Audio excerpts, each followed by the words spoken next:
This isn't your typical motorsports podcast.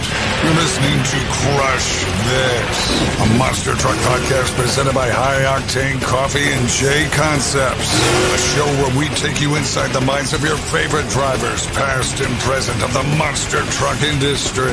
And now, your hosts, Brad Shaw and Dan Chichagash. Buckle in. The show starts now. And what is going on, everybody? Welcome to a brand new episode of Crush This, a Monster Truck Podcast. My name is Bradshaw, also known as the Monster Truck Canucker. Guys, it's going to be an awesome episode. Thank you guys for all understanding about taking last week off, being American Thanksgiving. I wanted to give Cheech some time to get back from traveling from Los Angeles and going back home to West Virginia. It's going to be an awesome episode, guys. We have the legendary Mike Welch on the show tonight. Cheech is running a little bit behind. He had to go to Chicago to pick up, I don't know if he didn't tell you if it was Mark or Tim, but he had to go to Chicago to pick either one of them up. But before we get into our episode here with Mike Welch, we got a couple things here. Go check out our merch store. It's right at the bottom there. We're going to be coming out with some new 10th anniversary merch next year. It's going to be awesome. Go check out our buddy Steve Jones Monster Truck Attitude. If you like die-cast monster trucks, like a lot of the ones I have behind me, he does a lot of cool racing, and there's teams now. We actually have a team, Crush This Motorsports, on there. We're going to be hopefully getting some wins here. Wasn't able to make it into the next event, but it is what it is. I think Cheech and Josh Rhodes made it in, so good luck to my teammates on that. Go check out our buddy Bryce Kenny's book, Geared for Life, Making a Shift into Your Full Potential. We had Bryce Kenny, who is now moving over into the Monster Mutt truck for next year, going back to his OG rookie year. Go check that book out. It's an awesome book. Go check out our good friends over at J Concepts, who we are presented by J Concepts. Go check out code Crush This at jconcepts.net for 15% off all items. J Concepts supporting so many of our good friends like Cheech, Josh Rhodes, you name it, who the top of the top in the RC monster truck game, they sponsor. But guys, it is time for the main event. Coming all the way from Bellingham, Washington, you know him, you love him, Mr. Mike Welch. Mike, how's it going tonight, man? Pretty good, man. We're ready to have a great time, and I guess all we can say is buckle up, baby. It's going to be a wild ride, and if you're true old school fans and you drove monster trucks or seen them before seatbelts were introduced and before helmets were required, because in the old days, the guys wanted to argue that, man, I can't get out of the truck quick enough to wave once we struggled and climbed the cars. And the other argument was, I don't want to wear a helmet. It messes up my hair, and I can't hear the engine rev. Those were things that were said early in the 80s. And look at what's happened 40-plus years since then.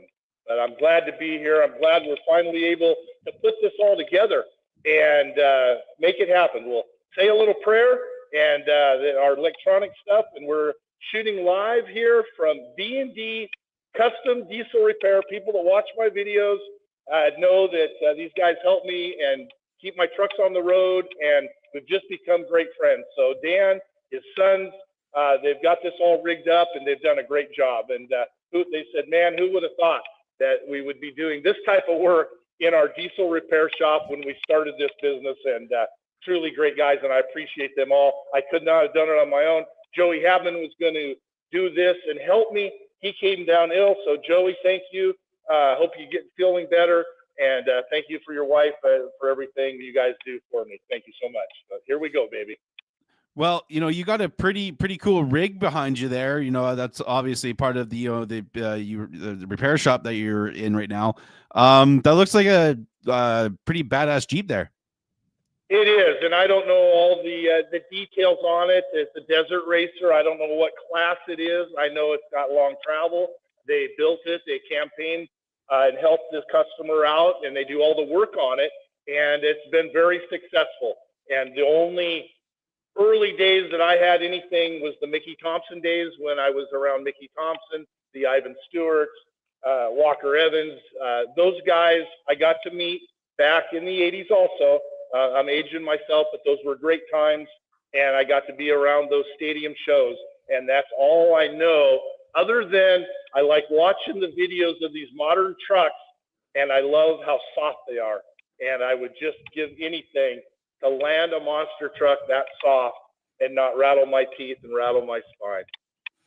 Well, going back to the early days of monster truck racing, and you mentioned with the seat belts and everything, and being jarred around. How were those days? Because I've watched a lot of those videos growing up.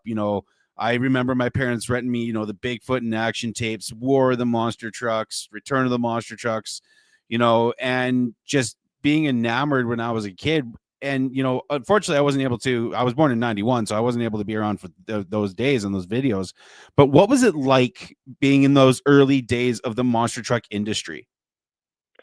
Well, it was rough, but if we go back to the very first car crushes weren't rough. We just, the World of Wheels days, the guys that started out in the 83, 84, 1985 era. It was just basically to showcase these large trucks, climb up on the cars any which way you could. And, the early 5 tons that we all had, most everybody was 644 gears. The guys that had a little money, had a little more insight, were 1026s in those 5 tons. So they had a little lower gear. They could climb up on the cars a little better. My deal, the only advantage that I really had, it certainly wasn't horsepower, but growing up in the logging with trucks with my father was the auxiliary transmission. So I had a 3-speed Brownie box between the turbo 400 transmission and the transfer case that was 2-to-1. So I could get to about 3.8, 4.2, somewhere in there in those early days of those Brownie boxes. So it gave me that lower gear, which in turn helped me trick the horsepower game a little bit. And I had a little tiny bit of an edge on people that kind of came up and pumped the cars trying to get up on there in their very early days. But the guys that really had their act together, that just had access to the parts. I didn't have access to anything. What we could dig out of the woods, what I could trade a little bit.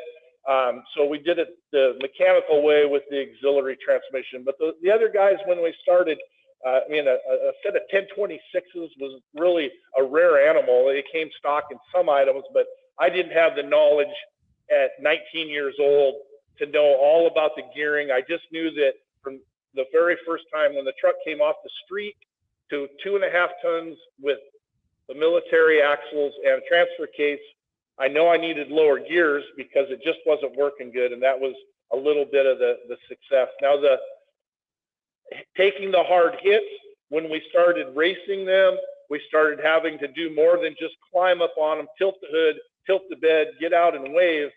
Then things got rough, and no seat belts. It was hang on, and really all the guys that really hurt their backs, that hurt their necks, jammed the tailbones, came from those early days of it being stiff, sore. And even when we thought we had the right suspension seat, everybody said, man, this is the deal. The Ivan Stewart, the Mastercraft seats, all these things that we put into the trucks, and just about everybody had one of those. The Beard seat, Beard even made a great big one. Boehner had one that I'd seen kind of the tail end before the new style seats came. It looked like a recliner, just massive, great big old thing. But we were all doing it wrong. Now we've got the right seat. We've got the dense foam. We got the hooker harness that we snap ourselves down. We pull our tailbone down into the bottom of that seat to keep the slide hammer effect from happening. But we were actually kind of all doing it wrong, to where we would land and bottom out and the tailbone would go down. And if you're a big lad like myself, you would blow those seats apart. They were made, like 3/4 inch tubing. They would snap that tubing. So now you've got that sharp edge of that tubing seat jamming into you, gording you into your hips and shoulder blades. And then we finally ended up just welding the seat up high so it would hold me. And I, even in my younger days, I was still 230, 240 pounds, and the seat just couldn't hold up. And that's why it's evolved to the great designs and the technology of today's seat.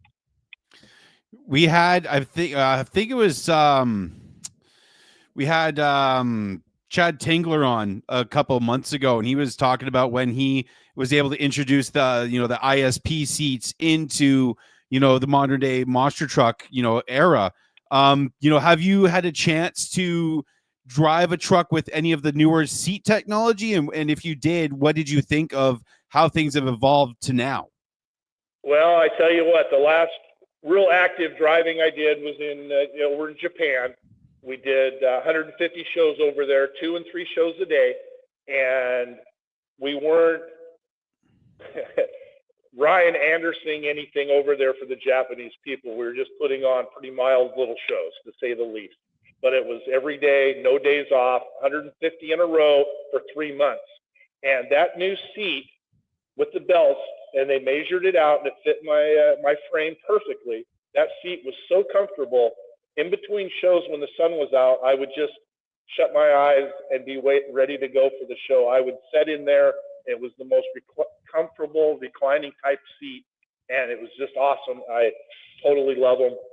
I truly believe that if we would have had that technology back in the 80s and 90s, and the drivers, there wouldn't be as many drivers hurt today. I think you could even take a pretty nasty riding truck and sit down in that seat properly today, like the Army tanks or any of that stuff where guys really got hurt, where we carried them out with broken backs, jammed tailbones, all of that. I think it would have eliminated all that stuff. And it was just a miracle, and it brought back a lot of older drivers that could continue on in the sport and the industry and keep them healthy. I watch a lot of monster truck videos. I'm just amazed with what happens today, but I still want to believe when you see a monster truck up 30 feet in the air, it barrel rolls a quarter turn, 90 degrees, and lands straight on its side, you're still, that seat and everything still got to hurt your neck and head. And these young drivers can take it, but it can't be all peaches and cream for them, even though they say everything's fine. It's got to be abusive because there is no suspension other than a little thing giving and breaking as it falls down sideways. But, that you asked about the early stuff, the hardest hits that a lot of us took, and I know the one that was the most painful for me was when you come off the cars and you take this whip like this. And those are the ones that really hurt. We didn't have anything here but the neck brace, and it just tried to take your head off your shoulders. And there isn't probably an old school monster truck driver that doesn't have really bad neck. My back, even though I've broken my back twice, my neck on the x-rays, it looks like a wounded swan or a wounded Canadian goose neck. I mean, it's not good. I'm very blessed that I can do what I do, and I'm very healthy, but the neck is like whiplash each and every time. I remember Red Bluff years ago when the original Super Pete, and I landed, ripped the seat belts out, and then hit my head, wearing a helmet, hit the steering wheel with my head, and still split my head wide open. Those hits that we took, and that's all whiplash and everything. And also like in Hawaii with the original Super Pete, landing so hard that my guts and everything inside triggered to where you want to throw up. And my little brother picked me up upside down, trying to shake my guts and things to where I didn't have the hiccups or the trying the dry heaves. Very brutal back there when I really put it out on the edge and just trying to put a show on. There was a lot of Super Pete fans, and I pushed it really hard, and it's just a miracle that there weren't more injuries for me in those abusive days. So my question that I've always kind of wondered, because I've known about Super Pete for a long time, but then when I did some deep diving when I was younger, I found out the movie Rolling Vengeance. Now, I've never known the exact history. Was Rolling Vengeance, were you working on that before Super Pete ever became a thing? Or what, did Super Pete come out first and the producers were like, oh, we like this kind of truck design for a movie. Did you want to do the movie? Like, what came first? Well, you're really close. You're close with all your thinking of how it went down. But the way it actually came up to be. If you look back in the old days of the Anaheim days, probably the famous shot, I think I was the first one to do a clean break with the Monster Mash, where the knuckle came right off, the wheels come back underneath. And in that same shot, a lot of them, especially, I want to say thanks to all the people that sent all the pictures in from all over. There was some awesome stuff I've never seen. Thank you, and thank you for everybody and the fans that came together the last few days. It's just been overwhelming. Just about brings a tear to my eyes that everybody remembered so much and what happened. But in that shot of Anaheim, you can see that wheel broken off, and next to it is the Destroyer. Now, the Destroyer was the cab over that had the big axles under it that you really couldn't break the knuckle off of at that time, and they went on and did great for many, many years. It wasn't till late in my shows and driving and the log and tires and the obstacle and the big air that we ever broke a champagne, a spindle area. In fact, the old days, you'd shear off the champagne and that big AW axle, it would slide out a foot and land, and the axle was so strong that it wouldn't bend or it wouldn't break, and we could just slide it back in. So it was very strong, those early trucks, and that Destroyer, the orange semi, was that truck. So in LA at Anaheim Stadium on that big race, they seen that, and they had a deal in the works that they wanted this Rolling Vengeance style truck. So what they had seen me, they said, man, and they probably knew that I had the Monster Mash, but they might not have. And they said, man, look at this guy. He just broke the wheel off this truck, but this other one came out with this big semi truck. They might have thought in their mind that, hey, this big semi truck is stronger than the other monster trucks. So they followed me from there, I believe, to Las Vegas. I didn't know any of this. Followed me a couple more weeks and seen what I had done, and then contacted me, said, hey, we got a movie in the works. We'd like to do it. And so we started building that truck. They wanted to actually film it for the fans of mine that see our little mini operation at the King Mountain Road compound with the old building and all the collectibles that we have there. And my father and I, it wasn't as collectible as it is today, but we had a lot of stuff we always did. There's a little more woods around there. They wanted to film the movie right there out of my shop, like they did the Rolling Vengeance movie. But in the 80s, that was 87, a lot of Canadian films being done. They said, hey, we need to do it out in Toronto. So, but the dilemma was what style of body was going to be on this truck. Half of the board of directors and the executive producers, they wanted it a shiny, badass cab over that would be taken right from the street, turned into a monster truck, as the movie suggests with the trucking company, the father and son, that's what they would have. The others wanted a more Mad Max looking deal. They wanted it just a little rough around the edges with the things from the military wrecking yard and all that. So they weren't sure. So we had the cab overs on them, and then they said, no, we didn't want them on there. So we were right up to the time of getting ready to leave for Toronto. So I ended up, and there's pictures around of us loading them up on the trailer. They look like big berry pickers with platforms on top with the seat, the shifter, and that's all that was there. And but they were made to where if they changed their mind at the last minute in Canada, we could have found some Canadian cab overs and put the pins on the front and switched them back over relatively easy. But once we got to Toronto, we got to the inside studio where all the interior shots were done for Tiny's Bar and Grill. We fabricated, and there's pictures around with that where we did that, and that's the end result.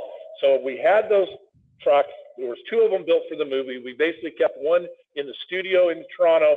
The other one was out in the country that would do the outside stuff. And then after the movie, the agreement was one was to stay together for a couple of years. They were hoping that it would catch on. It really didn't catch on. It's got a way bigger following now than it did in 1987. So they wanted it for the Tonight Show, Letterman, all these shows to have it available so I could get the appearance with the truck on these TV shows. It just never caught momentum and speed behind the Ford. It just didn't work. So one had to stay together for 2 years. But as soon as we came back, and I did not have much money growing up doing these other trucks, but let me tell you, when I had the movie money, and it was good money, it made a big difference to where I could put the Peterbilt together. I did the Flying Fire truck also at the same time, and there was more money into the Flying Fire truck than any of my trucks ever. And it was just a little bit, that one had the 8-foot tall tires. It had the body that went up. It was a combination of just about everything there was in the old days of monsters with a little bit of new, but it should have been a ride truck. It should have been possible. And I did give rides a little bit, but that's way before ride truck. You know, its thing would have been the world's largest ride vehicle. And the body is up in your country. It's up there in BC or Alberta. They came down, bought it decades ago, and Billy Payne bought the 8-foot tires. I heard that a month or two ago. So who knows? Maybe they're secretly building the world's largest ride vehicle off of what I had built a long time ago. So that's where the Super Pete came after the movie trucks. And then once the time frame was up and there was no publicity photos, we took the cab off, and then it became many, many different trucks. It had the cab over again. It had the Destroyer Chevrolet. It had American Graffiti. It had lots of different bodies, lots of different things until it was just no longer. And the Rolling Vengeance cab, I got pictures of it as it was going in the dumpster about 15 years ago. So I wish we could have hung on to it. Like I wish I was more like my father. He doesn't want to get rid of anything. And that's one that should have not been scrapped.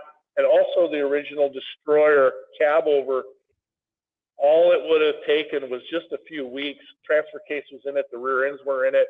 And it went to the monster truck heaven too.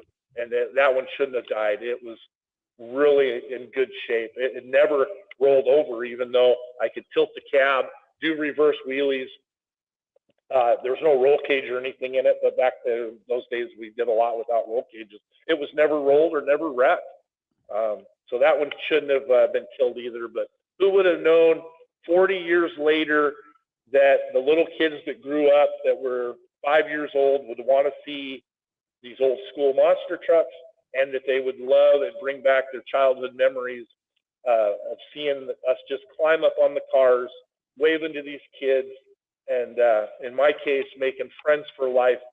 Nothing makes me happier than these little kids that have came in the 80s, and now they have families of their own. You know, and I must imagine, I've been in a cab over a little bit. Like my dad ran a little knuckle picker with a cab over back, in the 90s. I couldn't imagine, being on, a set of 66s in a cab over, what that view would be like when you're like hitting a set of cars or doing the stunts for the movie. I couldn't imagine like the viewpoint that you had doing all that. Yeah, it's just different.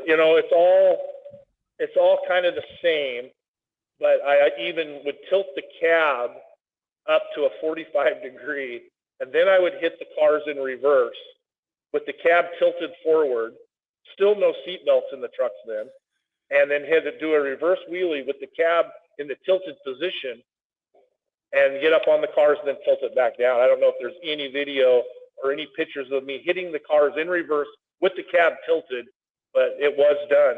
And, for the short time, I look back to my career, and some of these trucks, some of these stunts, some of these things were only done for 6 months or a year, and I was off and running to the next one. I'm just like a kid in a candy store from the time I was a little boy, from whether it was building chopper bicycles, trying to race the neighborhood kids with wooden go-karts with pounding the wheelbarrow wheels in, taking a wheelbarrow wheel from my dad's wheelbarrow and pounding them on a wooden axle and racing the neighbor kids with wooden go-karts. I just always loved to build and experiment, and I haven't always made the right decisions and what I wanted to build. But let me tell you, if I dreamt it up and it didn't hurt anybody, I sure gave it a whirl, and I had a lot of fun doing it. One thing that we see in the current, industry and monster trucks, especially with Monster Jam and their small arena shows, is their addition of, cars that are set into their pod or the telephone poles. But you were doing that in the 90s and like the early 2000s at your shows. How did you come up with, adding these obstacles into your shows, with the ramps? Because we see it everywhere now. Well, it's probably a love-hate deal, and like anything, it was a necessity. I actually started jumping, and I don't know, I really couldn't even take credit for their very first time. To be honest with you, I think Jeff Dane, I've seen some pictures of they had some hauler tires laid down, and I think they jumped a truck, if I remember right, somewhere in Texas in their driveway, jumped over these tires, just 1,020 tires, 4 of them laid down. And that's what I did too, out in our driveway, is I needed to test the truck. There wasn't cars, there wasn't anything. So I laid these tires down and then we jumped over them and got the truck to bounce and tested a couple of things, and it worked. But the bigger scale with the big loader wheels, those were big ones.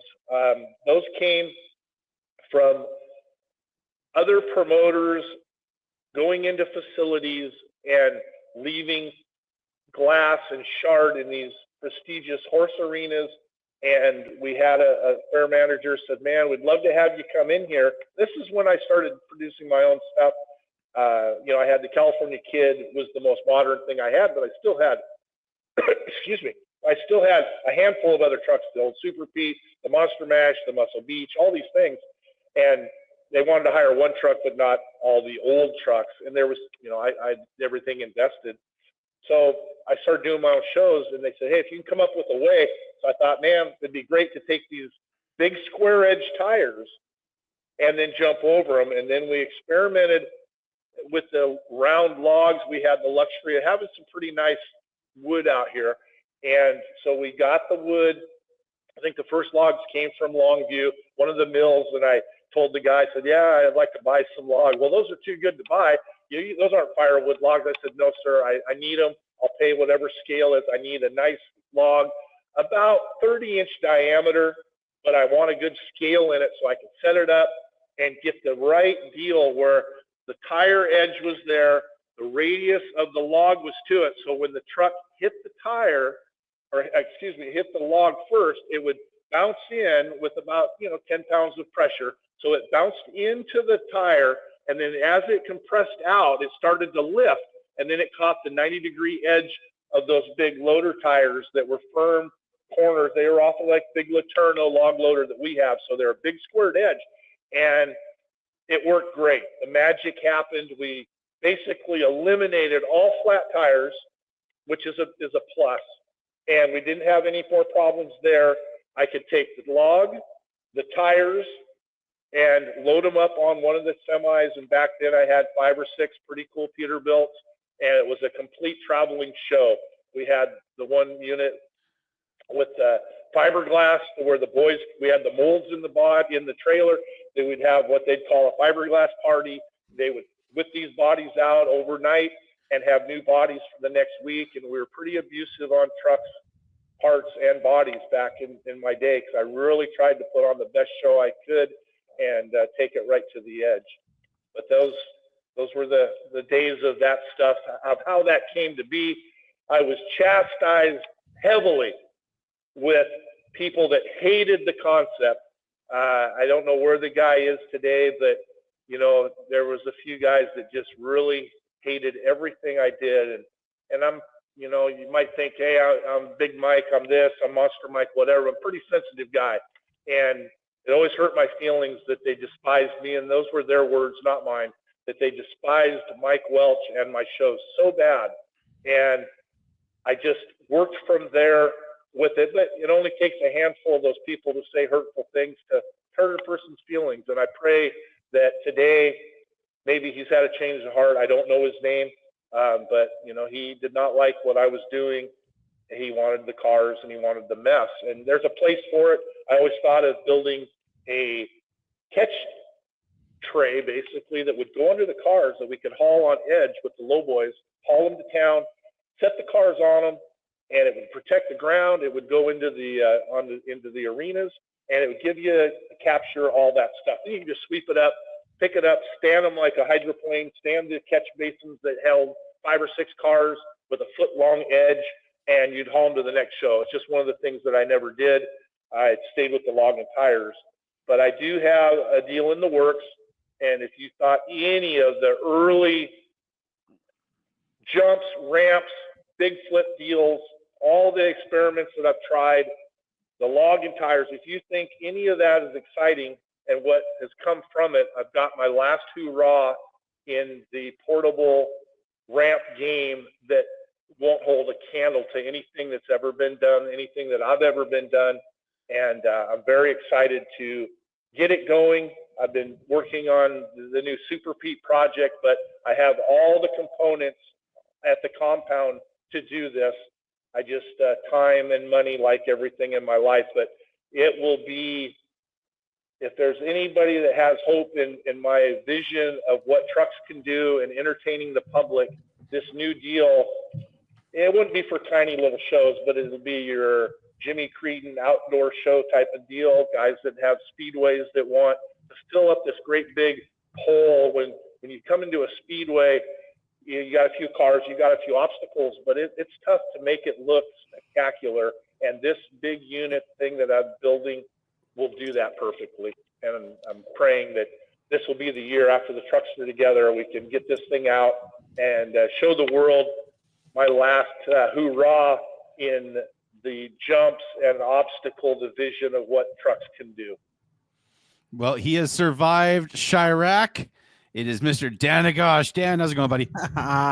Hey guys, sorry I missed out the first 30 minutes, but had to pick up the bosses at Chicago O'Hare Airport. So it was a hour drive with an hour traffic. So it sucked, but sorry, I do apologize for that stuff. I was listening a little bit about I think you guys are talking about the first War of the Monster. That was the third one, War of the Monster Trucks, but the stuff that Jane Gabriel produced and stuff like that. So I'm a little bit I had to catch up with everything about that nature. We talked about Rolling Vengeance and stuff like that. Talked about the ramps that Mike would use in his shows. The only reason why I mentioned War of the Monster Trucks is just because my parents would rent those tapes for me when I was a little kid, and that's what I knew of, like old school monster trucks at that point. Mike, I actually have a question from Kurt Kramer, and he was wondering. It's about Rolling Vengeance. What was the material that you used to make that design? The cab and stuff like that, the creation of the vehicle. And also his second question was the scene where he's driving the truck. Was that actually the in-cab scene, or was that a separate scene itself? Well, the body construction was just sheet metal. We did come up off the frame rail with 4x4 square tubing, as primitive as you could be. And in that, let's just call it the 34 on a truck frame width. So 34, probably 34 square. And then we took heavy expanded metal inside there around it. And in some of those scenes, especially the warehouse scene where he comes in through the door after the cornfield scene, comes in the door, and it was a publicity shot. It shows the stuntman as one of the brothers running. You see the truck, and it actually hits the door, breaks the tie rod.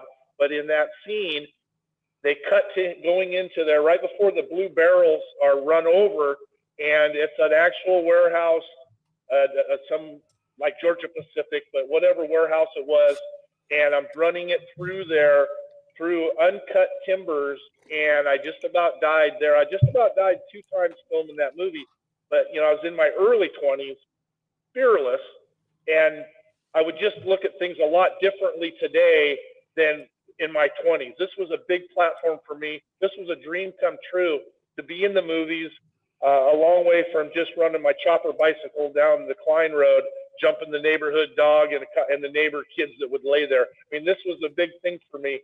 And it pierced all the way through that body. It pierced through the expanded metal. It was a 4x4 on edge that had broken, and it was within just a foot of my chest. I would have been the end of me. And the other thing in that scene that nobody knows about, if you watch, and the movie has a lot more fans now than it ever did. People, I hear things all the time, but of things that are just amazing with that movie and what people's got from it. But if you see that stuntman, if you watch really close and slow-mo that thing down, as I'm running through into that warehouse, into that, we'll call it a lunchroom, a job shack, it's long ways. The stuntman was supposed to jump out the window before the truck hit the building inside, and he never made it. He waited too long, and when I hit the building, everything shifted, and he was caught in the door jam. He never made it. If you watch the movie, you'll see a face, a man, head there, but his timing was off. He didn't make it. So I came through the whole deal.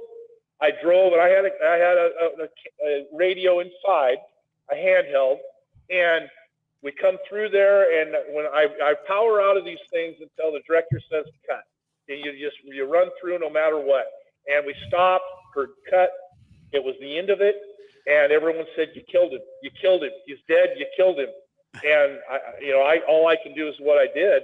And out of the debris, out of the rubble, this man stands up, and somehow he made it, I guess, Crazy Charlie style, as he made it through the rubble, through the building being torn down, and drove over him, straddled him. Whatever he did, he lived. And that was crazy with that. And I got on a little tangent. What was your second question? I'm kind of a one-time guy thing. It's all right. My second question is some of the scenes where you see the guy supposedly inside the cab of the truck. Okay, was that? Gotcha. That's an easy one to answer. Yeah. That's real easy. That scene and the lovemaking scene were really the only ones that I wasn't around. The fireplace and the lovemaking scene. That wasn't my deal. I didn't see that. But what they did is we had a bridge crane inside the warehouse, and you see him. It looks like he's wheeling the truck, and he's all smiles. They had the old B&M Star Shifter. You see him in there really throwing the shifter around, shifting gears. And anybody that knows that's run one of those old Star Shifters, it's one little click for one more, not 8 inches of throw back to park and back there. But really, that was kind of the only time that he drove the truck. I did all the driving in the truck.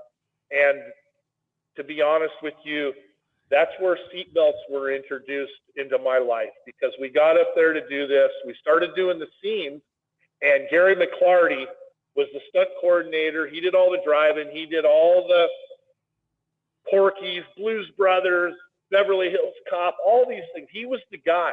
He would take a semi-truck, and like when the old cab over scene, when they threw the bricks through the windshield and it lays over, he would come with just a little Joe poke. Truck frame's 34 inches wide.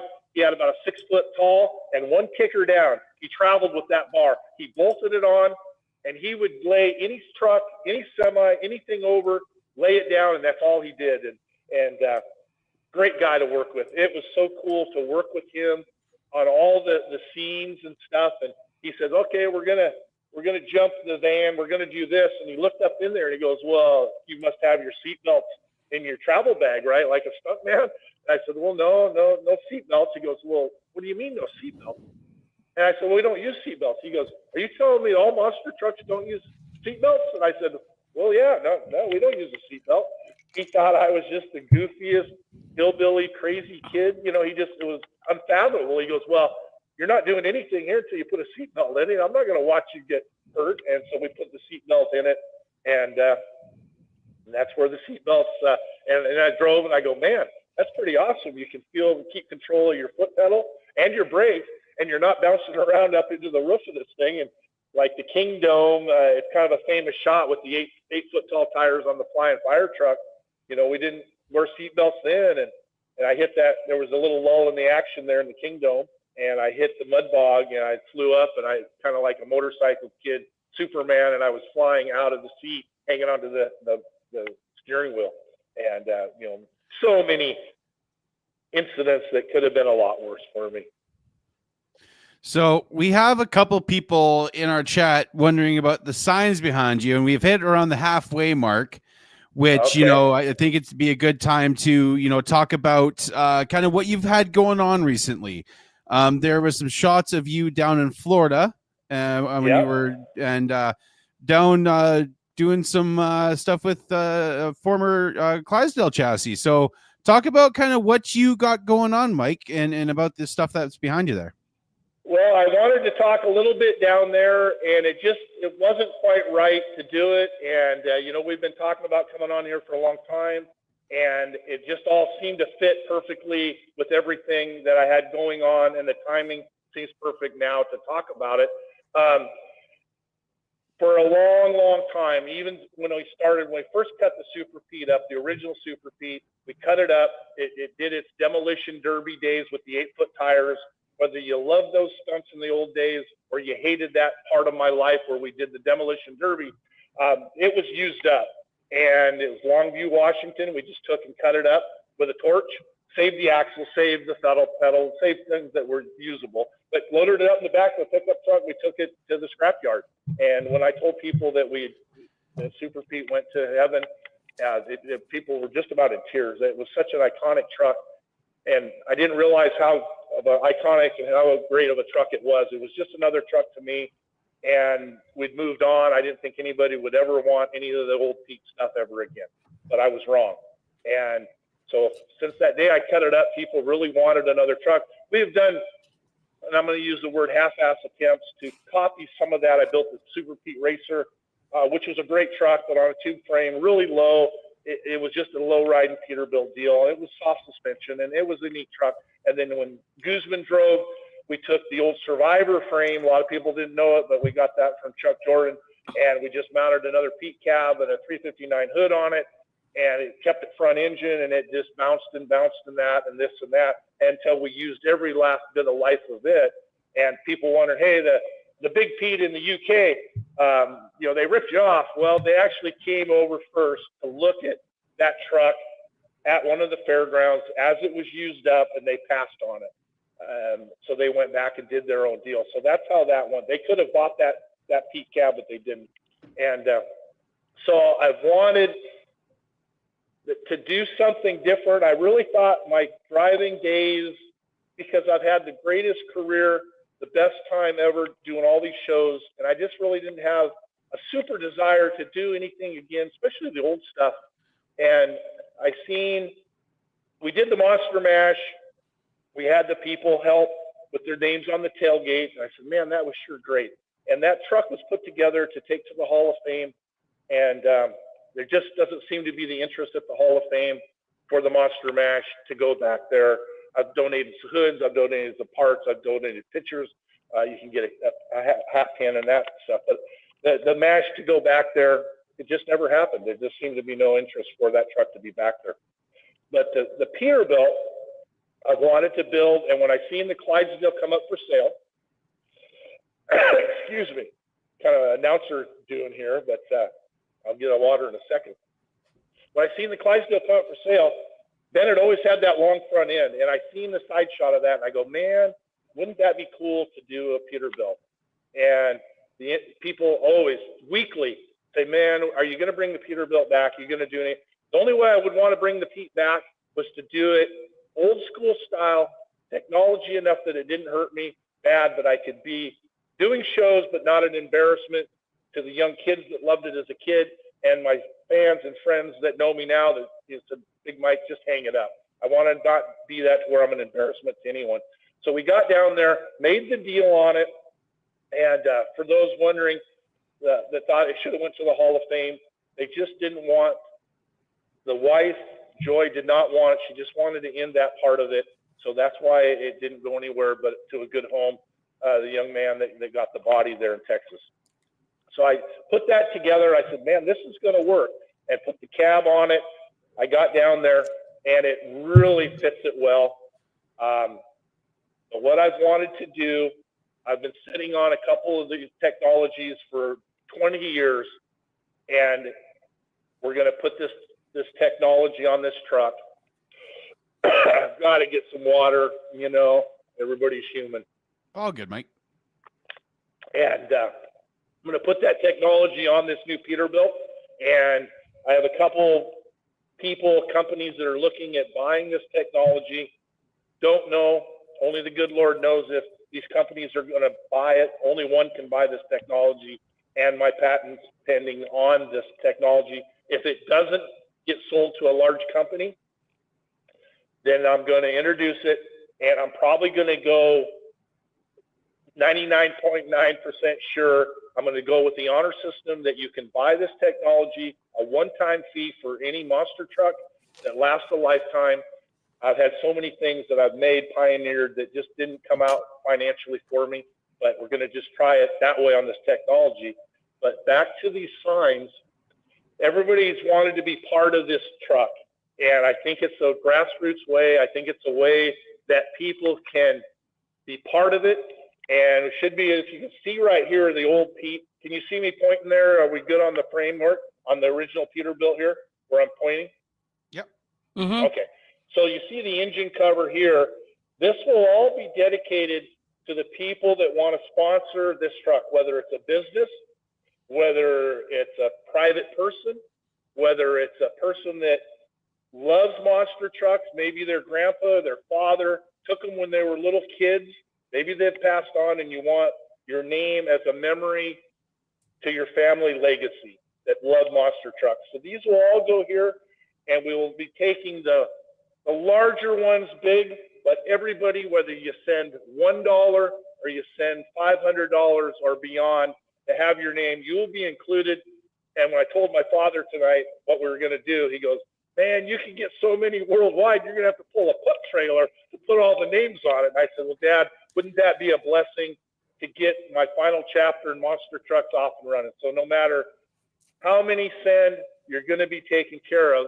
And the two ways of doing it, actually probably three ways of doing it, but this is the Super Pete sponsorship, the People's Pete. That's what it's going to be nicknamed, the People's Pete. And you can wire this money, Michael D. Welch, my bank account, the routing number. If you're not into the routing and how you do the wiring and all that, I believe you can just walk into a Wells Fargo bank with my account number. You don't have to do any fancy pants stuff. You can walk up to a teller and that will get it there. The other way over here, if you're more the Mike Welch speed and you said, "Man, I just like to do a cashier's check, a money order, write on a napkin, an IOU, or whatever you want to do." This is the P.O. box. I got a big one, and we did a smaller one for the Monster Mash, but our exposure and everything has really changed a lot in the last 10 years. So this is my P.O. box, 28040, Bellingham, Washington, 98228. And you can send a money order. You can send anything there. And those are the ways to be part of this. I think it's great news. I've made a lot of dear friends in the monster truck industry since I started. I was just a kid, like so many of the guys that started when they were in the early 80s. A handful of us were all the same age, give or take a couple of years. And we all looked up to Bigfoot. Bigfoot was the mark of where everybody wanted to be. We couldn't imagine doing what they did. I remember seeing Bigfoot out just outside of town here. I've told the story, but I wanted to see him in the Kingdom. There's a truck and tractor pull. I wanted to take my parents there. I said, "Hey, I want to go see this monster truck thing." You know, by then they'd outlawed my truck on the road. I had to do something with it, and I took my folks down there. I tried to get down to see Bigfoot on the floor. Security guard grabs me. "Kid, get back! You can't be there." And I said, "Man, I just want to look at it, you know." So I had to go back in my seats, which they all did the right thing. You can't have kids just walking around the floor looking at a monster truck.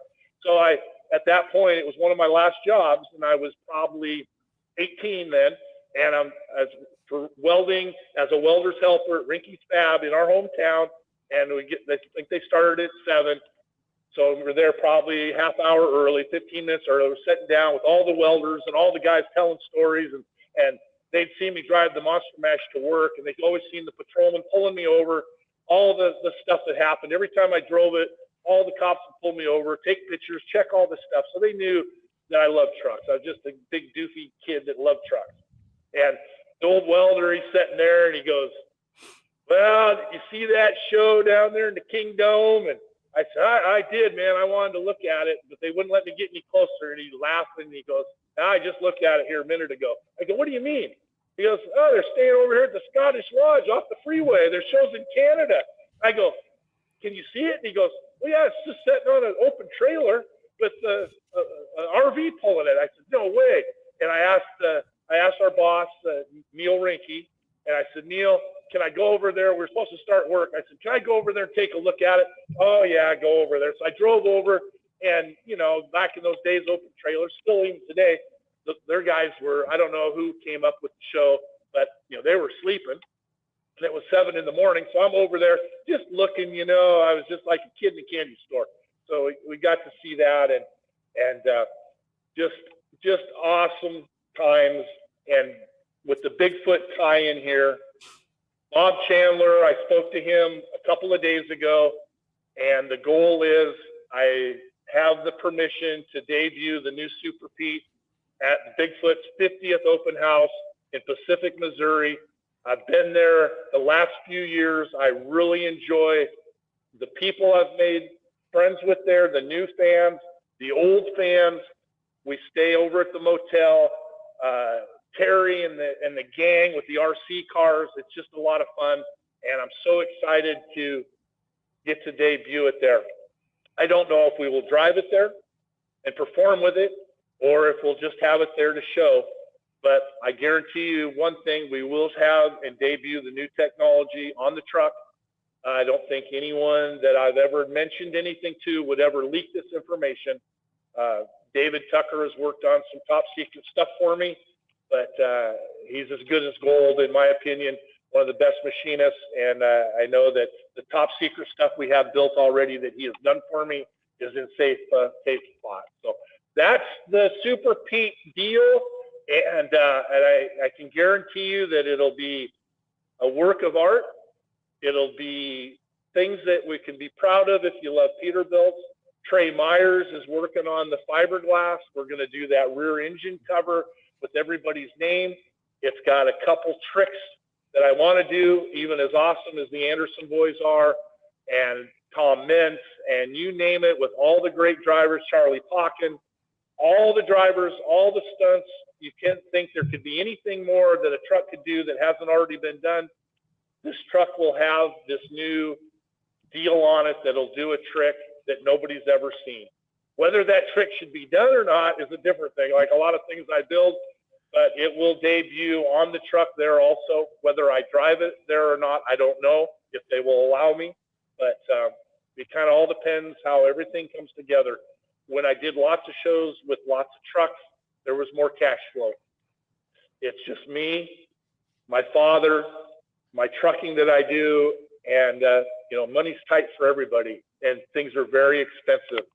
But this was an idea I had, and I had prayed for an answer, and we will see how it folds. If I get 2 bricks with the IOU on it, or the floodgates open to where we can really do this and represent all you, my friends, my fans. It'll warm my heart. The goals that I set this last year have all come true. I wanted to lose 30 pounds. I wanted to be under 300 pounds this year. I cut out soda pop, fried foods, this and that. I've been able to maintain under 300 pounds the first time in decades. And then I want to do 25 more and keep working and stay as healthy as I can for 61 years old to do this final chapter of running these trucks. Man, so that so wraps awesome. that part. I know that was a mouthful, but it's all right. It's all right. That's good information. We'll put more information, when we put this on the Facebook and YouTube and stuff like that. Yeah, so everybody take a look at that stuff too. A lot of people know you for Monster Mash and Super Pete, but when I first, I first saw you from the ESPN episode at the Kingdom when you volunteered to do a freestyle run when you had Gravedigger and Taurus at that same building, and then you had Seth Dalton's trucks there also. But another time I remember seeing you is on some of the monster truck bloopers videos from USA when you had the California kid. With can you talk about the Cali kid and also the technology from driving Super Pete to a coilover monster truck like Cali Kid? Because when I was watching, I always thought the group of trucks that they videotaped, it always seemed like it was between you and whoever was driving Unnamed and Untamed. And talk about the Cali Kid and also the technology that you had on that truck too, because it seemed like it was a very, very good truck to race against any opponent. Well, the big thing it was so light, and I don't have an exact number. My big rear ends at the time were very heavy. Now they're probably just normal weight as everyone has done the big sheet metal housings and bigger, stronger. But the cage, very small, not a lot of tubing in that thing. And it came from after Japan when we were over there for Hot Rod. I needed to build a new truck. The Peterbilt, they actually wanted to buy the Super Pete, and the number, Seth Dalton had sold trucks over there, so there was a number floating around of what these trucks were worth, and they really wanted the Peterbilt, but they had offered quite a bit less than what Seth was given, and that truck was still relevant.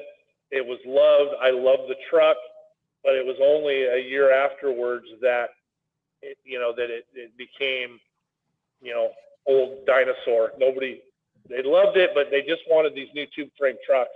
And so I knew the writing was on the wall. The Hot Rod to Japan was the first overseas, other than Hawaii for John Borba. It was the first overseas. I mean, we went to Alaska, but the first overseas, and I tell you what, it was sweetheart deal. We take the trucks, put them on the boat, send them there, no travel, no nothing. They pay for everything. They treated us like kings, and the money had stacked up a little bit. And anyone that knows me with money is I just want to build more. I want to do more. So Jack Caberna was there, and Jack was way ahead of his time. Jack was the king, or one of them, in the chain drives. And my father, decades, when I first started, my father, because of the log skidders and things my father had been around, the fishing boats, when he was a kid, he said, just throw that transfer case, brownie box, throw it on the ground, and build a chain drop on it. So drop it down to where you need it, pick the ratio that you want, put a chain on it, and you're going to be ahead of the game. And then, like a lot of us that our fathers give us advice, it takes a long time before it sinks in. And I said, Dad, nobody's going to want a bicycle chain thing around that darn deal. Nobody does that. We got to have a transfer case. That'd be stupid. Well, I'd never been around mud racers. I'd never seen the Warlord, all those guys, all those cool mud racers out of Arizona. They were doing the chain drives for decades, before we ever had them. And so Jack talked me into it, said, hey, you got to do it. We did a low cradle on it. And, Jack just helped me. He says, don't, and I give this advice to anybody. Don't be intimidated by anything, man. If you want a chain box, you just go ahead and build it. It can be just about out of anything, and it'll survive. Obviously, a little heavier is a little better. But we did that, and that dropped it way down. That there wasn't big drop units back then. If there was in 92, 93, if there were, I didn't know where to buy one, and I probably couldn't have afforded it even when I had a little more money. So we put that together, and then I needed to do the shock. Well, being with Mickey Thompson, I think there's probably a tie-in with Gary Schott a little bit on this, but it was the shocks were progressive with a slider inside, just like everything. A lot of them are today, and the top spring was on an adjustable slider, so it was a pretty soft 6 inches, and then it would touch the cup below that it would adjust, and then you'd get your bottom coil that would pick up another 10 or 12 inches.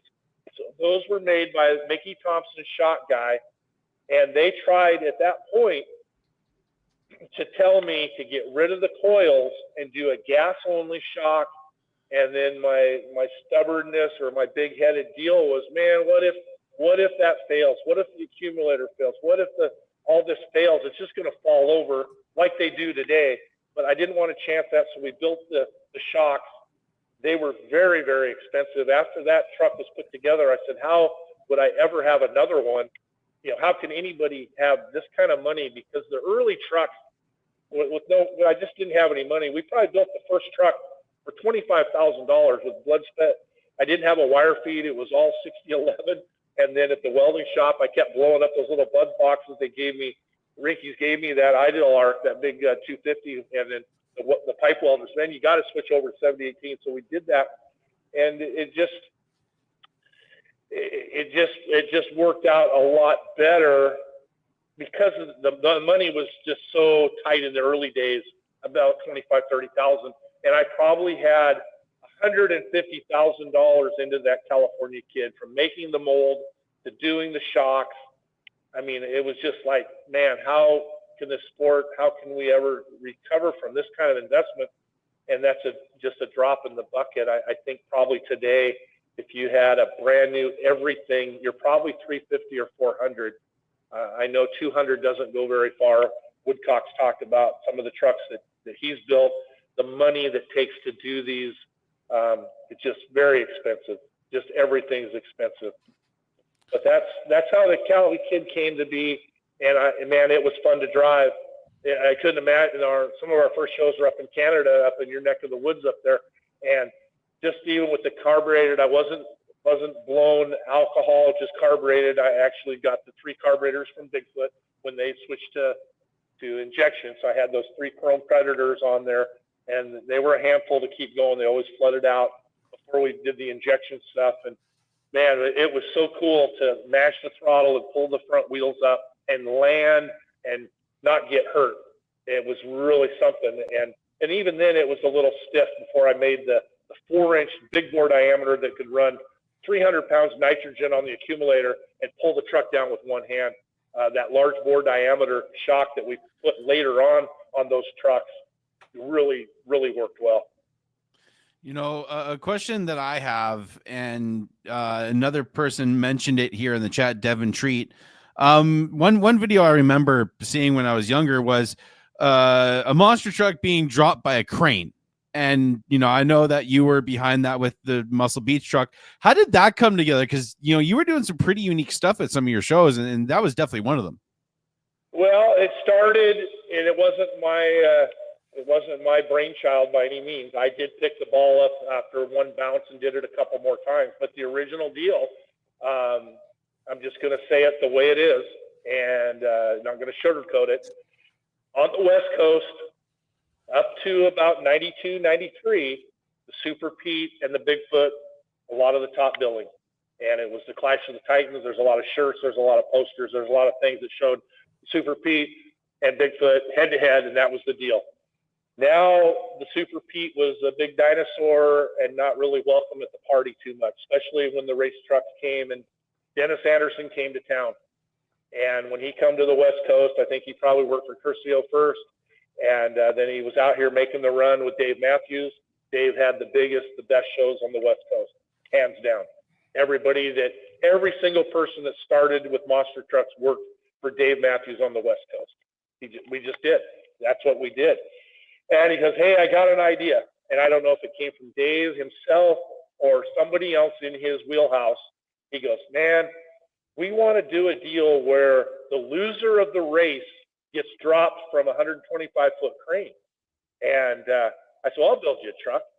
So that truck was just built, the transfer case, the drop box. I had like a 455 Olds, turbo 400, drop box, no bearings, it just oiled up, greased up the shafts, big diameter shaft, chain box, double 80, not a triple 60, double 80, just to get it down to a straight 5-ton rear end, had the disc brake, had the little seat compartment where everything could set in, and we did the race. And I don't know who I was racing, but I had to back out a little bit because I was actually ahead of the other truck by a little bit, and I backed out of it, so I lost. And then they picked it up from the crane and dropped it. And that was the first time and the only time other than movie work, that I ever got Bigfoot or Gravedigger money. I got the same money as they did, but I had to drop a truck and destroy it, literally destroy it for the time. And it hit so hard. There's pictures around. It actually took those 66-inch Terra tires and egg-shaped the wheel with the air low in them, because I didn't want them breaking off and going crazy. But if you believe in guardian angels, that day there was some guardian angels, because we know how tires bounce now with the industry and what's happened, let alone dropping one from 125 feet. And we were still probably only 200 or 300 feet from the crowd. There could have been a crazy bounce, and luckily there wasn't. And the air out of the tires, it just kind of thudded and landed there, and nothing broke. And I guess the 5-ton rear, it would just bend it. It couldn't get away. And the front, it gave enough to where it just laid there too. So that's how it started there.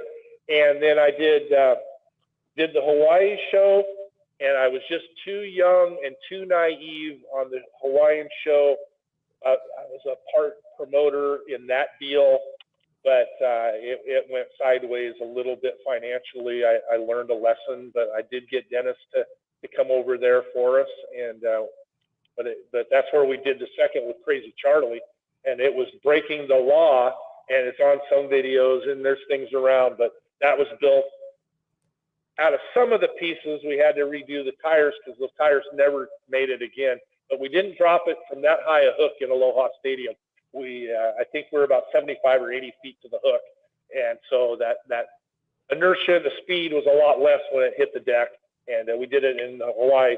Then I also did it the last time that we did that stunt was in Lewiston, Idaho. And what we call a pelican, there's different ways in rigging, and different people will call it different things around the world. But the apparatus, the rigging apparatus in Salinas, we pulled the release cable, and it just barely did it. And this was just kind of known stuff in the rigging world. So I wanted to build an easier, foolproof, easy pull deal. And our dear friend, James Barker, local mud racing legend, Longview, Washington, machinist, millwright, we sat down together and we built this big, long pelican hook with a roller, a lot of leverage that could pull it, drop it out, and we used that on the last one, and it worked flawlessly. You had to be careful. You could just maybe 5 pounds of pull at 125 feet up. It just unlatched beautifully. There might be a place for that in some stunt work.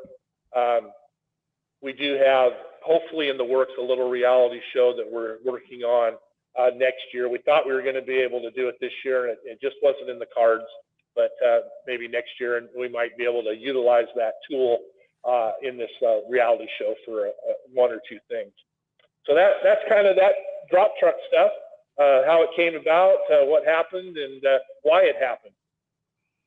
Another thing, I remember talking to you on the phone about this, and I always thought it was pretty interesting of how you were participating and did kind of, I guess we say paved on helping building the world's biggest monster truck in Bigfoot 5, and on knowing about the 10-foot tall tires, and then getting your hands on the 8-footers.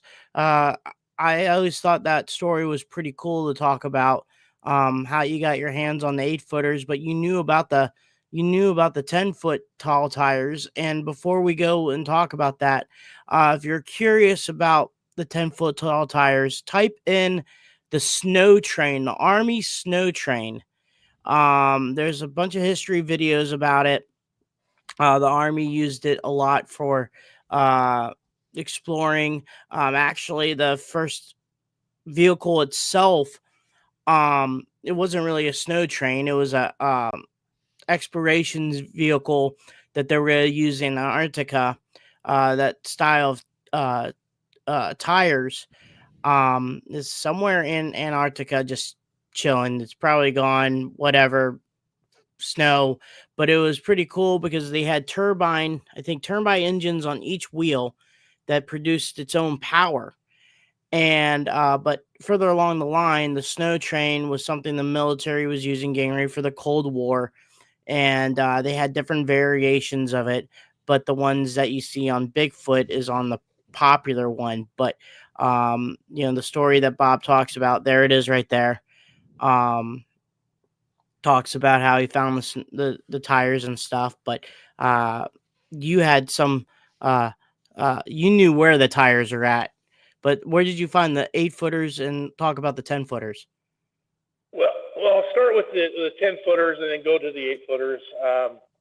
When we started putting the first Monster Mash together, I talked about not having, and I go back, I think a lot of credit, Jeff Dane, people that are around military bases, people before the government auctions, there's people that had contacts to some of this great parts that we just didn't have up here.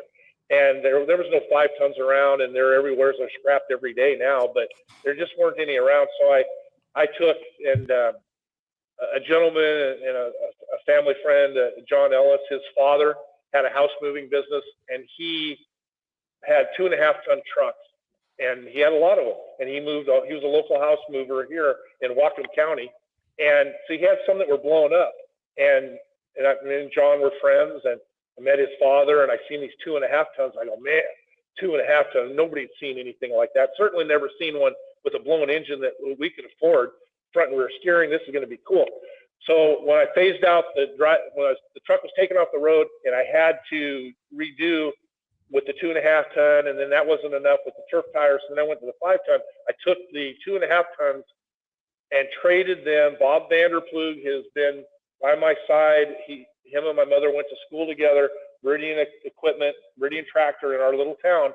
He agreed to hauling all these. We took the Army trucks, the 2.5 ton, all the parts and pieces, and I traded them to Ben's Truck Parts down in Seattle. And then they in turn gave me all these 5 tons, 2 axles, and all the kingpins, the champagnes, all the stuff, the knuckles in boxes, and I put them together. But right down in that area, going back and forth, we knew that the local wrecking yard down there was by Seattle Iron and Metal, and we'd seen these wagons, and they were the wagons with the 10-foot tall tires. They were the wagons that came from Alaska, as Seattle is kind of a port when stuff comes out of Seattle, out of Alaska, barge lines down to Seattle, to the Duwamish area, where LTI and some of the big people are working out of there, if you've ever been to the port. So it was down there, and Bobby Vanderplug, Bob Sr.'s son, and we were friends, and we were down there, and I seen these tires, and I got a picture of me standing in the tire, and I said, man, let's get these tires and put on the monster truck instead. And he goes, Mike, come on. He says, back then, most everybody had 48s. Bigfoot just went to 66s. And he goes, let's just try to get 66s on this darn truck. Don't dream about the 10-foot tall tires.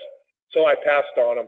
And just recently, the last few years, at Bigfoot's open house, did I realize that those were aluminum, not steel.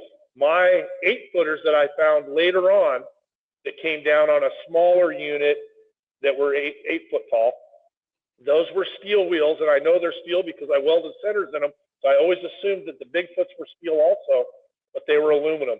And positively, no matter how crazy of an idea it would have been as a kid, if I knew those were aluminum, 10-foot tall, thick aluminum stamped wheels, I would have bought them for nothing else other than to have them and to polish the world's largest set of polished wheels. And Alcoa probably made the darn thing so the format in the aluminum and the chemistry in that aluminum, would probably buff out beautifully. So I passed on them, and then Bob, I'm sure Bob and those guys were at the Kingdom doing shows. Maybe the first time when I was there with my parents, they said, hey, we know where there's some tires, 10-foot tall tires. You got to come over here and take a look at them. So, Bob probably got in the car, or one of these guys.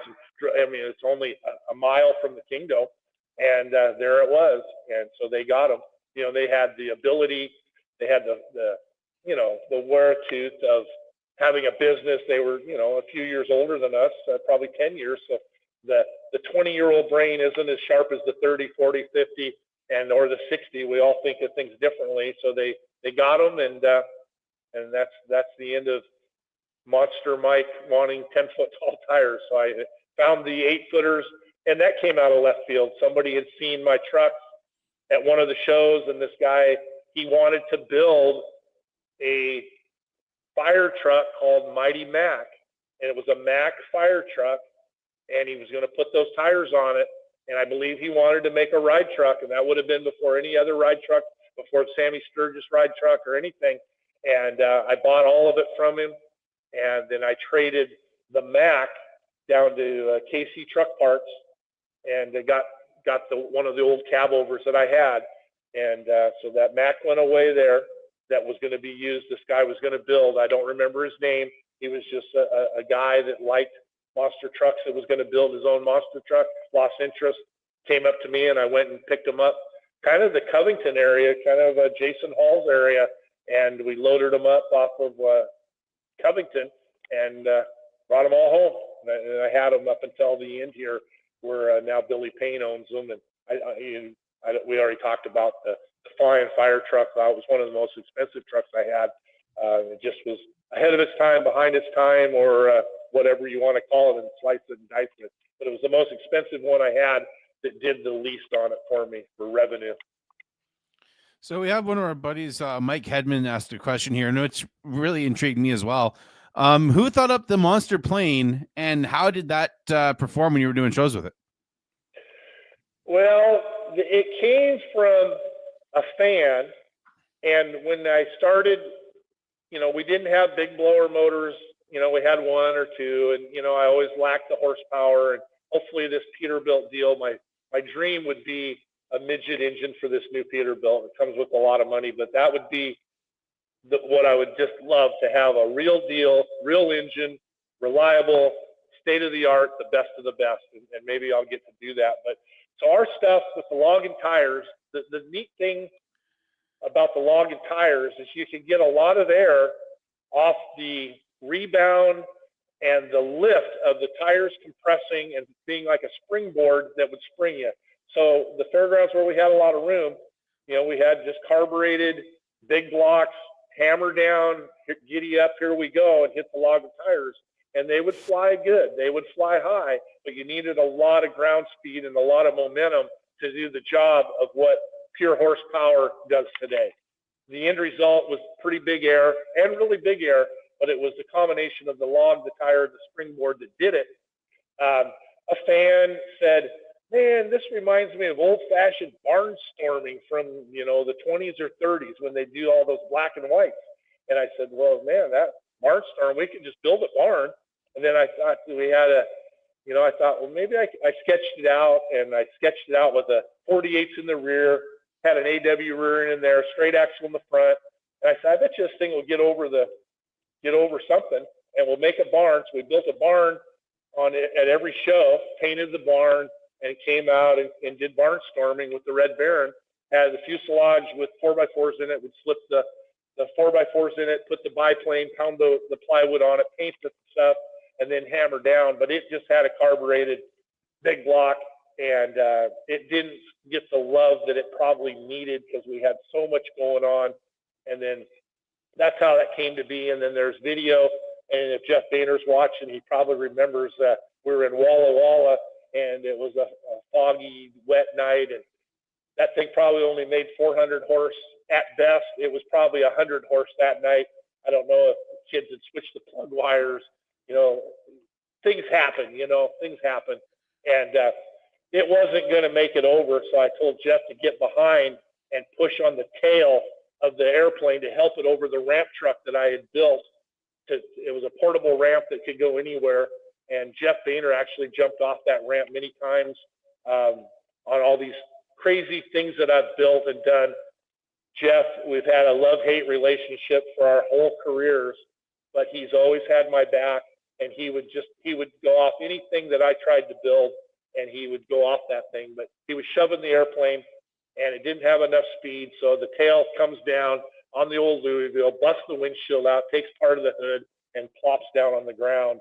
And the next show, little Sammy Baca we took that. We left early in the middle of the night to the early morning up to Moses Lake, and that ramp truck had no windshield, and Sammy Baca has the goggles, and we had, at that point, 7 or 8 semis, a couple motorhomes, and support vehicles. So we had 11 or 12 vehicles with the circus that went from town to town.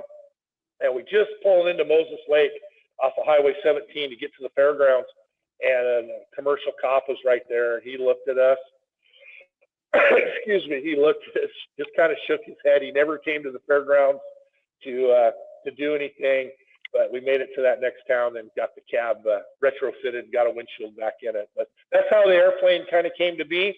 Was it the greatest thing in the world? No. Was it kind of cool? Yeah. Could I have fit in it? No way. Metal Mike and Guzman were the only ones that could fit in that fuselage. They were tough little cowboys, let me tell you. And those coils over on the front weren't gas shock nice. They were limited. And then the kind of a funny story, if you've seen video the first time with that, it was Tulare, California. And we went, when I was in San Jose building it, I had rented the fairgrounds over there, over in Bill Oliver's country. And I found some 5/8 by 4 flat bar at a local steel yard. And it was AR or something brittle, because every place we used as a panhard, a strut rod, a shock mount, every place I used that 5/8 by 4, when we landed, everything snapped in half. So the shocks fell, the wings fell, the rear ends fell. It was a big pile of goo, and I had to go back and replace all that 5/8 by 4 flat bar with some good A36 that was trustworthy.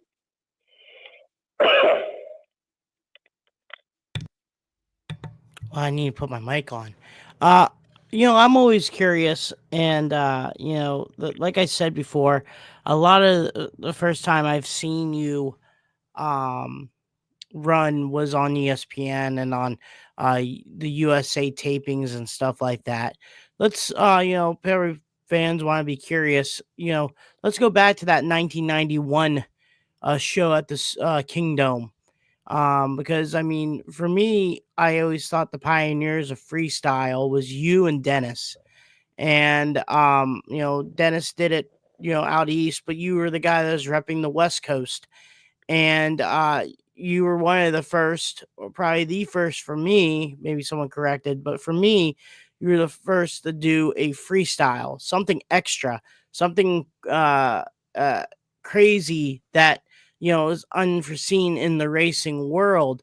On that in that time period in 91, when you wanted to do that, what did ESPN or the taping people, were they a little bit scared at first, or were they actually like, yeah, let's do this? And how did that come about during that performance? Because after that rollover that you had, the landing on the side, became it had a lot of highlight reels. And how did that all come about? Are we talking the hot rod one or Yeah. the Mickey Thompson one? No, the United States Hot Rod one, Okay. when they made a big deal between Gravedigger and Taurus, but you were there also making that highlight reel for that event. Yeah. What happened on that is I said I could do it, and we, being narrow on the Super Pete, that was before I discovered the 67-inch tires, so we had just the regular 43s, the 66-43, but I squeezed them in, and the only person that ever caught on was Jack Willman Sr. in Hawaii. I shaved the inside, and I stuck that 66-inch tire on a 27 or 28-inch rim. We had to use a loader to push it down and snap the O-ring on, so they were tucked in there tight. So it was narrow, and a lot of that big air that you see on the early Pete, when we'd hit the car sideways, that truck was only 10.5 feet wide. It was very narrow to what there. So when the other wider trucks would hit the trunk and the deck lid, they would just veer off. They didn't get a lot of air, but everything was condensed narrow on the Pete. So I would hit the door jamb area and the firewall area, and the rear wheel well area inboard is the strongest part of a car. So it would just bounce up a lot better there. And in being narrow, it just liked to tip over. So in the driveway, we tipped that truck over. I moved the fenders in a couple of inches, and we could lay it over we took the log skidder, the log loader, laid it over in the driveway, and I put the little pipe out to hold it. So I knew I could do it and not destroy the truck. So I said, hey, would you like me to roll this truck over? They go, well, you can roll it over on demand. And I said, yeah, for the most part. So we had a contract, and I wish I could find it. It might be somewhere. Not a lot of things get thrown away in our lives with paperwork, but I haven't seen it in decades. When my mother was alive, she had a file of some old movie contracts, performance contracts, and in that performance contract was from the hot rod that paid $500 to roll the truck on additional. I think back then we were getting $2,500 a truck, and then it was $500 additional for the rollover. So everywhere that we rolled it over, it was $500 more. And with the ESPN deal, once you had a contract for $500, if people seen me like driving around, they go, what in the world is this guy driving in circles for? Sometimes it would just tip up and I could bicycle it. And obviously I didn't want it to just slam down so hard and hit my head in there, which I did many, many times. But you want it to come over as best as you can, but not just destroy yourself in there slamming so hard. So you try to get that happy medium of driving. That's why you'd see me go around and around at times, and why that I would only do that. Those were contracted deals where I had to roll it over, and it just came that way. And you know, I had some very hard hits. The one, and people just, maybe concrete people know this and can say, hey, that can happen, or Big Mike, you're a liar. But I've seen it with my own eyes. I hit so hard that it actually took that plate, you know, it was about that big, a foot and a half or so, and pressed it into the concrete floor of the Kingdome. Where it landed, it made an indentation in the concrete. And I don't know how that could be with dry concrete, but you could see the impression of where that went down, and it pushed it down about a half inch in the concrete. And I hit very hard, and then we loaded up there, and I was heading out of town because I had a pretty busy schedule, and I was up at Ken's truck stop. That's the first outside of Seattle, the only truck stop, and I'm trying to back it in, and I had the old Pete, and I'm trying to back the thing into the stall, and I thought I'd only tried it a couple of times, and I'm a pretty good truck driver. I'm not as good as my father, but I'm a pretty good truck driver, and I can back up pretty good. And this guy finally comes out, and he goes, man, sir, he says, you've been here trying to back up for a half hour. He says, this is about your 30th time. He says, do you need some help? He says, I think you're having some kind of medical problem. And I just had a massive concussion with my head in there, and I was okay afterwards. But I thought I was only trying a couple of times, and I was just a little crooked. But your brain just doesn't always work the best when you slap your head hard. And that one was a tough one. That ESPN one was a really hard hit. Well, before I get to one of my last questions, there's a couple of people that have wanted to say hello, and Jeffrey Fielding says, tell Mike and that Jeff and the old red truck say hello. You betcha, man. I just looked at this picture that he had the other day. I met him there at Bigfoot, and he's a trooper. He's a trooper, an old schooler, and I don't want to be disrespectful to him, but I think him and Metal Mike have a lot of the same persona when I see their recent shots. So he's a great guy, and I love my friends on the East Coast. We didn't get to do a lot of shows there, but in my career, but it's never too late. And this final run with the Super Pete and me getting to do shows, hopefully I'll get to be back on the East and go to places that I've never performed at. Another person popping in, Mr. Monster Blog himself, Ross Bonar, says, thanks to Mike for all he's done for monster trucks. And then he was asking about the signs in the back.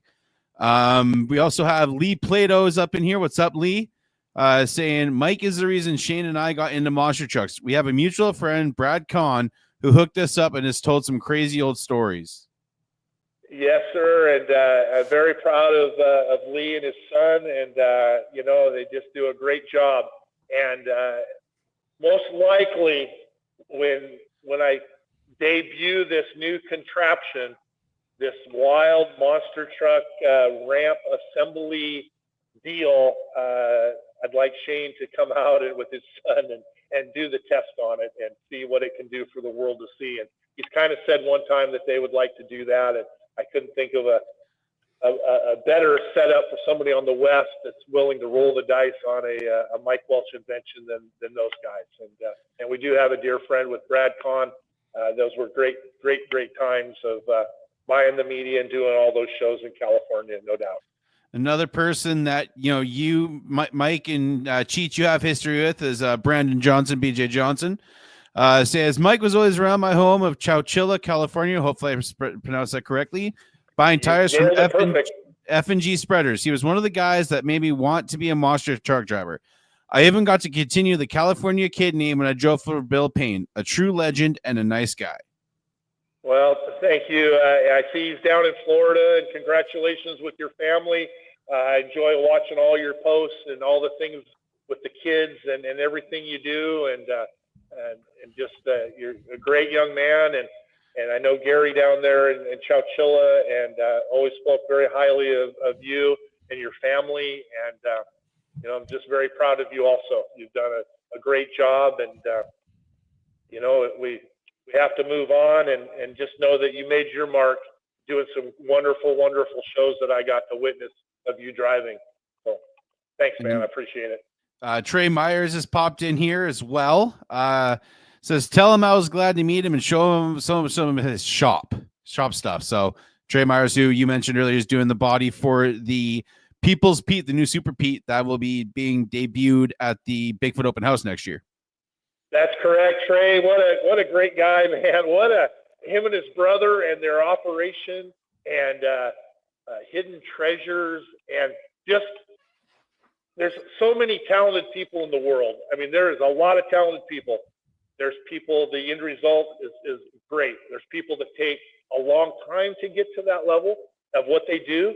There's people that can kind of just cruise right through and just really get it on. And Trey Myers is the guy that what the products that he builds, the way that he does it is so efficient and so incredible, and the end result is so perfect. I truly envy that guy with his creativity and his out-of-the-box thinking that he can do any of these projects in such a timely manner, in a way that people can afford to have it done. And that's just such a great combination. The industry needs that combination. We really do. And it was really nice to meet him and be to his hometown in Brunswick, man. I've never been out there, and I look forward to coming back out there to get the pieces for this Peterbilt and spending a little more time. And I drove right by Preston Perez's little area too, and I felt bad that I was already out of there and I didn't get to see him and his family. That there's no bigger success story than young little Preston and what he's been able to do. And then last one before I ask Mike, one of my last questions, Mike Hedman, our good buddy, says, Mike, are we getting close to grabbing lunch? Yeah. It's I think there's a lot of snow back there, so I'll be flying back there to get the Marmon cab over and the loaded truck back at Nowaki's, and I'll be flying back out there to get that. So I'm sure I'll be dropping into Chicago, and we'll be doing lunch and heading back out there. So always great, man. I love all my friends and the people that have helped me, and the folks that always have my back. And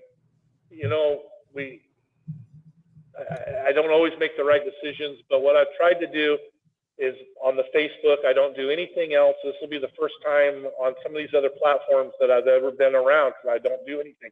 I keep the Facebook intimate friends. They cut you off at 5,000, and we're always close to that level. And it just, I never went outside there. I try to keep it where I can manage it, try to be active with it, and just let you all know that my dear friends, that I'm never alone, even though I am alone. And I feel that in these things, my dear friends, from childhood friends to new friends, that you guys are all just right there with me on these projects.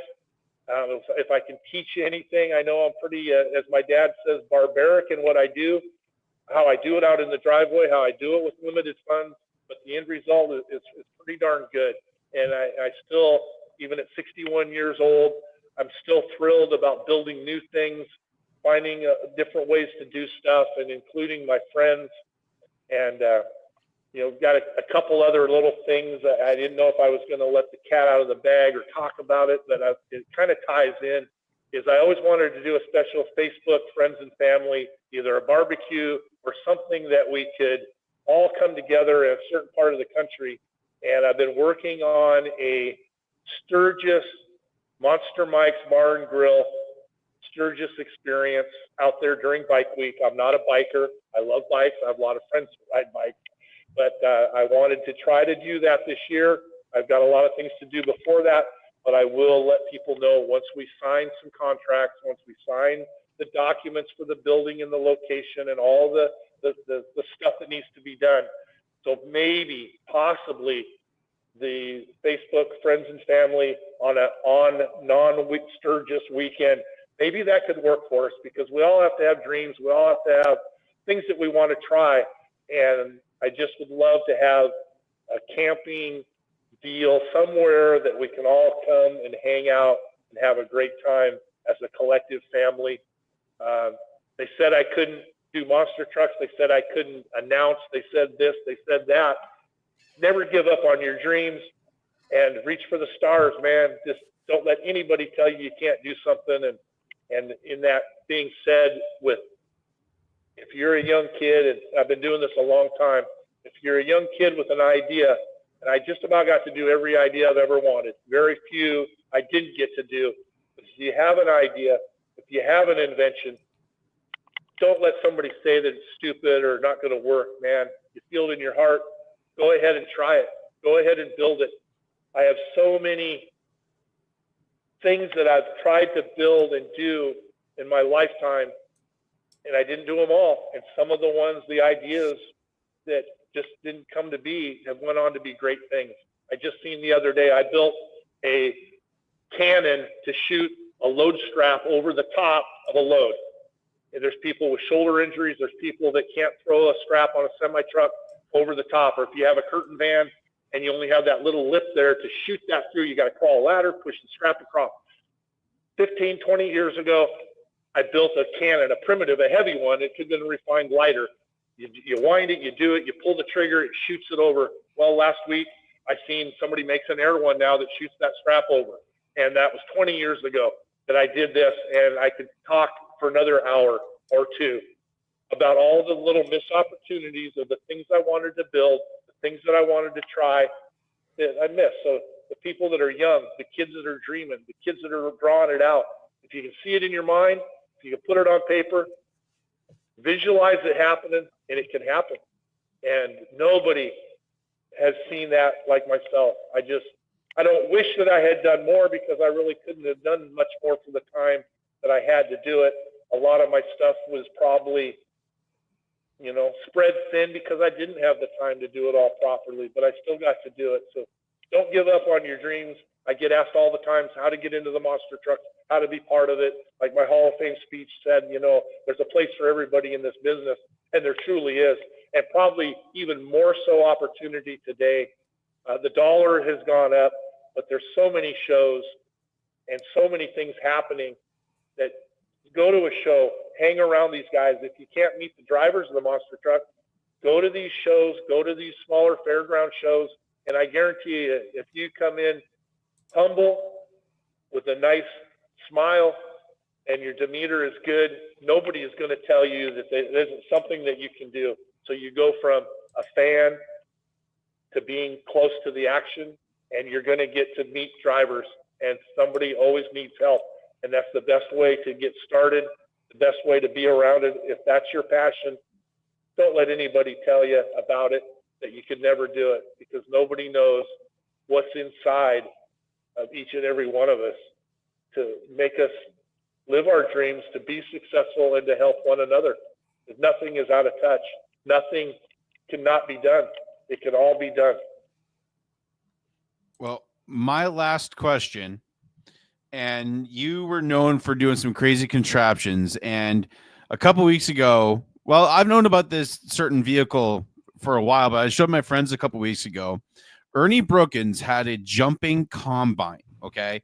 Did you ever do any shows with Ernie? And did you actually get to see the jumping combine up front? Was it something that you thought of as well, like doing something very similar? Like, because I know he did a lot of stuff around the Western United States, I believe. No, Ernie, we get the chance to meet a lot of great people in our lives. And Ernie Brookins is one of those geniuses. He truly is. And hopefully he's still alive. I knew he was alive a few years ago. And he's invented a lot of things. And we did shows with him. He had the car, a little MG that his wife drove, that they said drove. They hauled it with them. I don't know if they drove it around town. I think they did. But he had a ramp that he hauled to, and he jumped the Ernie Brookins. I think Coors Light sponsored him because he always seemed to have a lot of Coors around. And they sponsored him, the Silver Bullet, whatever the promotion was back in the day. And he would jump the thing, and he did a good job jumping it. But he did tag her little car occasionally, and there was some damage. But what a great man! And I'm going to give credit to Ernie right now, because he watched me beat myself silly in the Super Pete. These were the early shows. These were USA shows. He did a lot for them, and that's where other than some private people, but mostly it was USA shows. He watched me get beat around in that truck, and I drive differently than probably everybody else that drives. It's just what I do. They have the shifter and the modern trucks. I haven't crawled up in a true monster truck, a modern race truck, but I see guys, the rear steering and everything is done here so they can keep their hand on the wheel. I have always, in all my trucks, with my left hand, the wheel like this, and everybody has different ways of hooking the deal. We've always said thumbs together to steer this way, thumbs apart to steer that way. That's how my stuff's been set up. But it never used to be like that. And Ernie Brookins seen me, and he seen me getting beat up in the truck. He seen that I had no control. He goes, "Hey, Mike, he says, you need a grab handle right there, so no matter what you're doing, you can run the steering when you're on your side or going over, but hang on for dear life," because I was a big guy, always big, and I could hang on. So we bent it. Ernie always had a welder. He always was able to repair his own stuff. And we bent up a little 90 degree off the cage and the dash and the Pete and put that button for the rear steer. And that's where it always was. It was always comfortable. And I've never told the story. I've never told how and what I was inspired for the grab handle. But Ernie Brookins is the one that gave me the idea and said that's what I needed. Once again, he's probably 10 or 15 years older than I was. And the older people with experience can see through things that a younger kid that's just so caught up in the moment is going to overlook. And I give credit to Ernie, and I pray that he's still alive. I'd heard that he'd had some inventions with Caterpillar I know there was an Ernie glide for stock cars, and I was told that somebody took liberty on his idea and that he was got it squared away with Caterpillar, and that's just what I heard. And I pray that that's the case, and I pray that he's doing well in his retirement age. But he was a showman. He was a class act, and he was something that we could all look up to, and it was crazy, the Coors jumping combine. But no, the airplane didn't come from him. The jump in the truck idea didn't come from him. But I enjoyed doing shows with him. And then he had a tank. I never got to see his tank run in person, but I think he still had it, or it was still up there in his neck of the woods. I think he's somewhere like Fargo or somewhere up in that area is where he's from. Well, I just checked on Facebook. It seems that he is still alive and kicking. So, nice. Well, Ernie Brookins, if this gets to you, you've got a fan with old Monster Mike here. I love you. Thank you for helping out a young kid in his 20s. And I still have a shoulder that kind of works. So it's that grab handle was awesome. For me, I have one last question, but we have a question here from Chris Killenberger. Sorry for murdering Killenberger, yeah. Off monster truck topic, I heard, Mike, you hauled a vintage pulling vehicle this year. Can you fill in the details? Well, it came. It was the California machine. It was the funny car, and it was bought around, and it went from a few different people. and I took it back to the Midwest, out to Nowackies, and then it's going to go from there to Scott Tedder's. So that's the funny car that I was pulling, and with that, so that's the one that went back that way. Was I'm sorry, the name is slipping me right now. I think the California, not the Flash, but Californian or California, is from Lancaster, famous guy. The Strode folks worked with him. Mike Strode, I think, helped him. He was a guy from the West Coast that went and did the big pulls back there and was competitive. It was a Corvette funny car with at least it said it had a big Ford power plant. And, when you're talking pulling and you're talking West Coast, you think of the Strodes and you think of the Wheatleys and Mike Strode, and his father, Jerry Strode, is who helped me understand the blown alcohol stuff, because I was the last to the party with the injection. I had carburetors, and I seen the early days of the early guys running the blown alcohol stuff, and it was just simple little things, but they would hydraulic a motor on intros. They'd have a fuel shutoff that just trickled a little fuel in. They couldn't start their rig, so I really didn't want that blown alcohol stuff until I learned all the stuff. I wanted to know what I was getting into so I could troubleshoot myself and try my very best not to have the problems that some of the guys had early on in the alcohol conversions to the monster truck. And a special shout out to the Strode family. And Jerry Strode's been gone now for a couple of years, but he's my mentor and my hero, who helped me understand the alcohol. And he also always had my back at all the shows. And he would say to his pulling friends, he would say, come here and look at this kid. This kid's going to do something special with this Peterbilt. And in the early days, the pullers really didn't want the monster trucks around, and maybe no one's ever said it, but they really didn't want us around, but it was a good add-on to their show. And Jerry always, I felt proud when I did good, and I always looked out for the crowd to see where Jerry was, because he was my hero. And it was always, come and look at this kid. This kid's going to do something crazy in this Peterbilt. And I sure miss him. And he was just one of the very best. And I miss him. Man. For my last question, I always ask some of the guys that have stepped foot and raced for USA Motorsports, but do you have any interesting USA Motorsports stories? Great guys, Steve Woods, Bob Sheffield, the guys, they took a group of, at least on the West Coast, and they're such great gentlemen, and they were such great people with their company. I imagine they did it to all of us young racers that raced for them. I always felt special that they included me in all their stuff, but I guess the couple of the great stories with them. I mean, I did a lot of shows. I did a lot of shows in Canada for them, Edmonton, and it was so cold up there. And anyone that knows me, you know me as Monster Mike, but probably know me as Last Minute Mike, and that really hasn't changed. And I was running late, and I just had the open trailer, and I think I had the 52 Pete motorhome and open trailer, cold, and the Frankish boys, were trying to help me, dump gasoline in the tank of the semi so it'd stay running.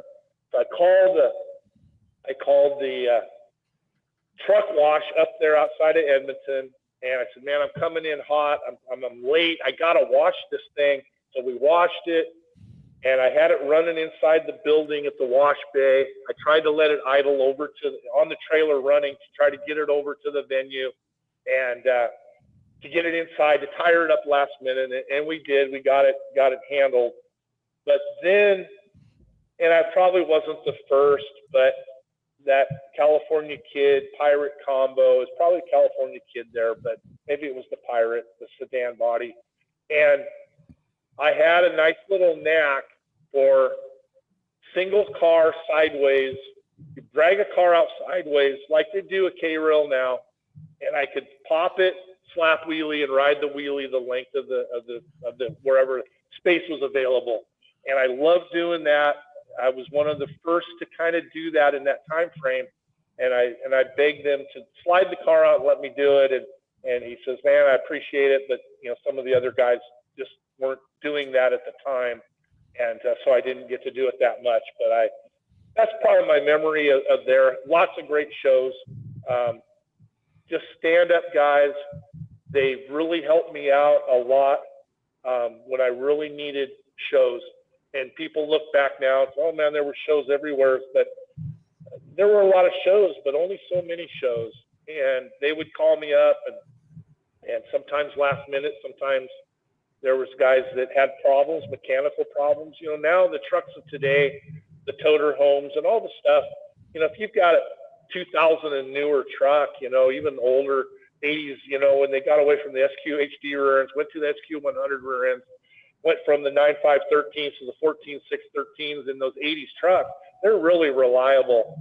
But those early days, I remember Nick Jackson, with his old 250 Cummins, that old truck, man, they redid an in-frame right at the show yard I think it was Portland. I remember those guys doing it. So the haulers of way back, because the guys converted from the dualies to the semis, but most of them, were wore out older trucks. So there was transmission troubles. People missed shows, and last minute Mike usually came and did whatever needed to be done. And I really appreciate those guys. Tim Murray, all those guys, more than they would ever realize, because I was sitting around, because I didn't have a normal job. I didn't have a normal job probably till about 10 years ago when I started, helping Dad and working for some different shops and doing a little welding and custom work. But, then it was just, twiddling my thumbs if there was no shows, and come wintertime, fourth quarter, there wasn't a lot, but you got the call, and they helped me a lot. I really appreciate those guys, as all the people that have given me shows, but there was always a special connection. Great guys, fun guys, and never no funny business ever with those folks. For my last question, I'm actually gonna it's actually kind of two in one, but the more I learn about how you were and your ideas and everything like that, is a strength of how big of a pioneer you were. Coming out with the show aspect, with the classic, for me, winning kind of one of the first monster truck races over there in Oklahoma City, to promoting your product yourself, announcing, with that, I took this from another podcast, but gratitude and being grateful. What's three things that you were grateful with from your career? Oh, just that I got to do what I wanted to do. That I've got to make lifelong friends in the business, and people that have helped me. I've had so many great people that have had my back, and I have even more today. Just very grateful for all the opportunities.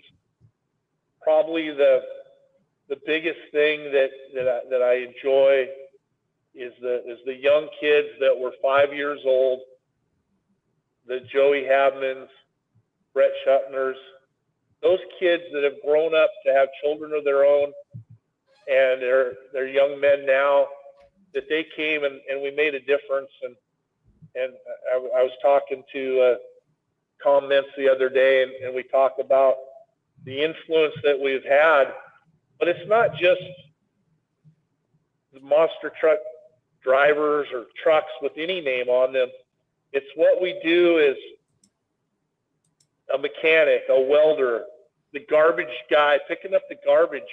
It's, for a child that's watching, that's inspired to see that truck driver come by his neighborhood every day, when they pick the garbage up, and the people to look forward to pipe welder, an oil man.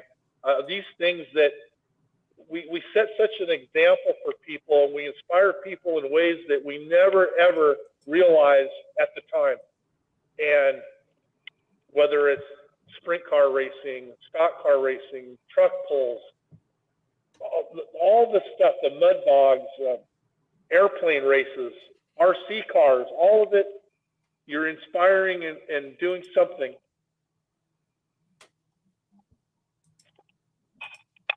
Oh, sorry, I didn't. Man, I don't know. Are we still there? We're still here. We're still here. Headphone. What happened? We had a 10-second countdown.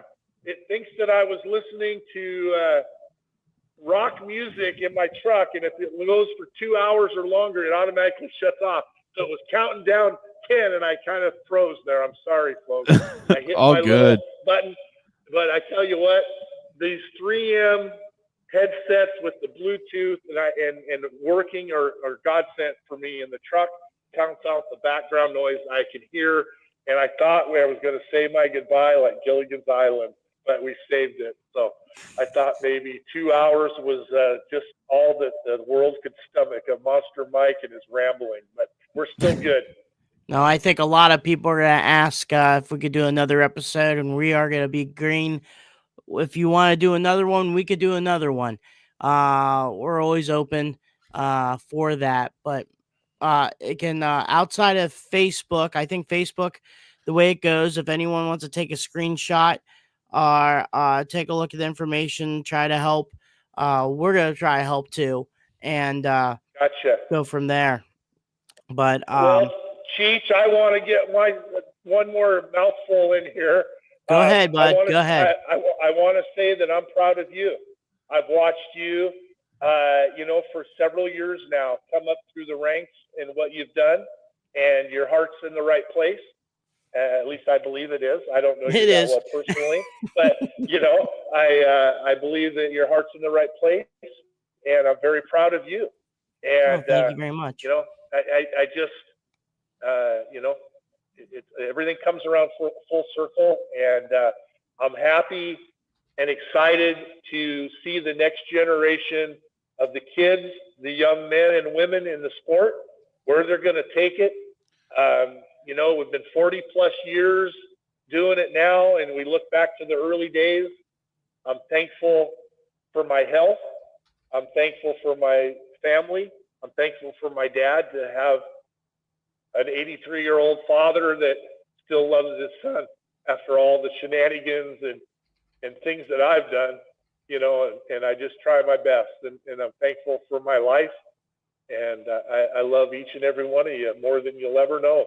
It's been a wonderful ride, and I'm doing everything I can to take care of my health and do everything that I can to be around a while and see this handing of the torch to you young kids and the people that are going to take this business to the next decade or two, But thank you.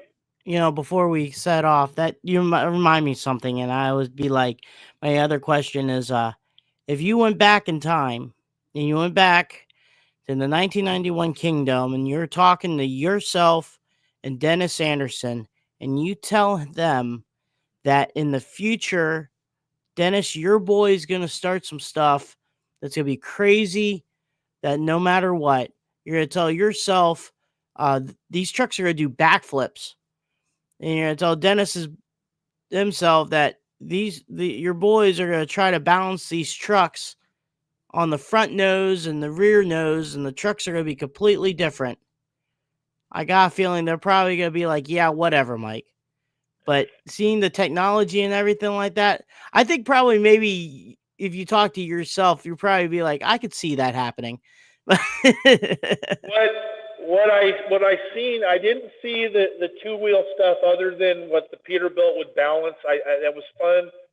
My favorite show probably ever was Turlock. That same video that you see, probably 89, I think it comes up on the internet, where I'm driving around. We tip it over, it spewed out some tranny fluid, but there was enough that it like a demo car, and the pump picked up the fluid, and I was able to do it again a couple more times.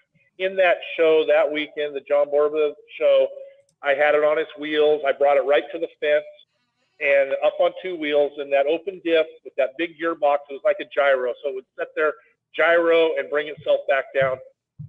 Those were great times. So I thought that always was there. But to see what Ryan does, and lots of them now, but, you know, Ryan's my favorite monster truck driver in the world. I've said it before. I'll say it again.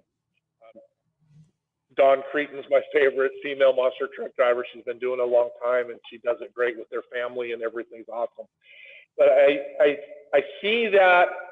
I knew the two-wheel stuff, but the nose stuff, I was surprised. I did some rear stuff myself, but seeing what they do, the way they do it, is exciting.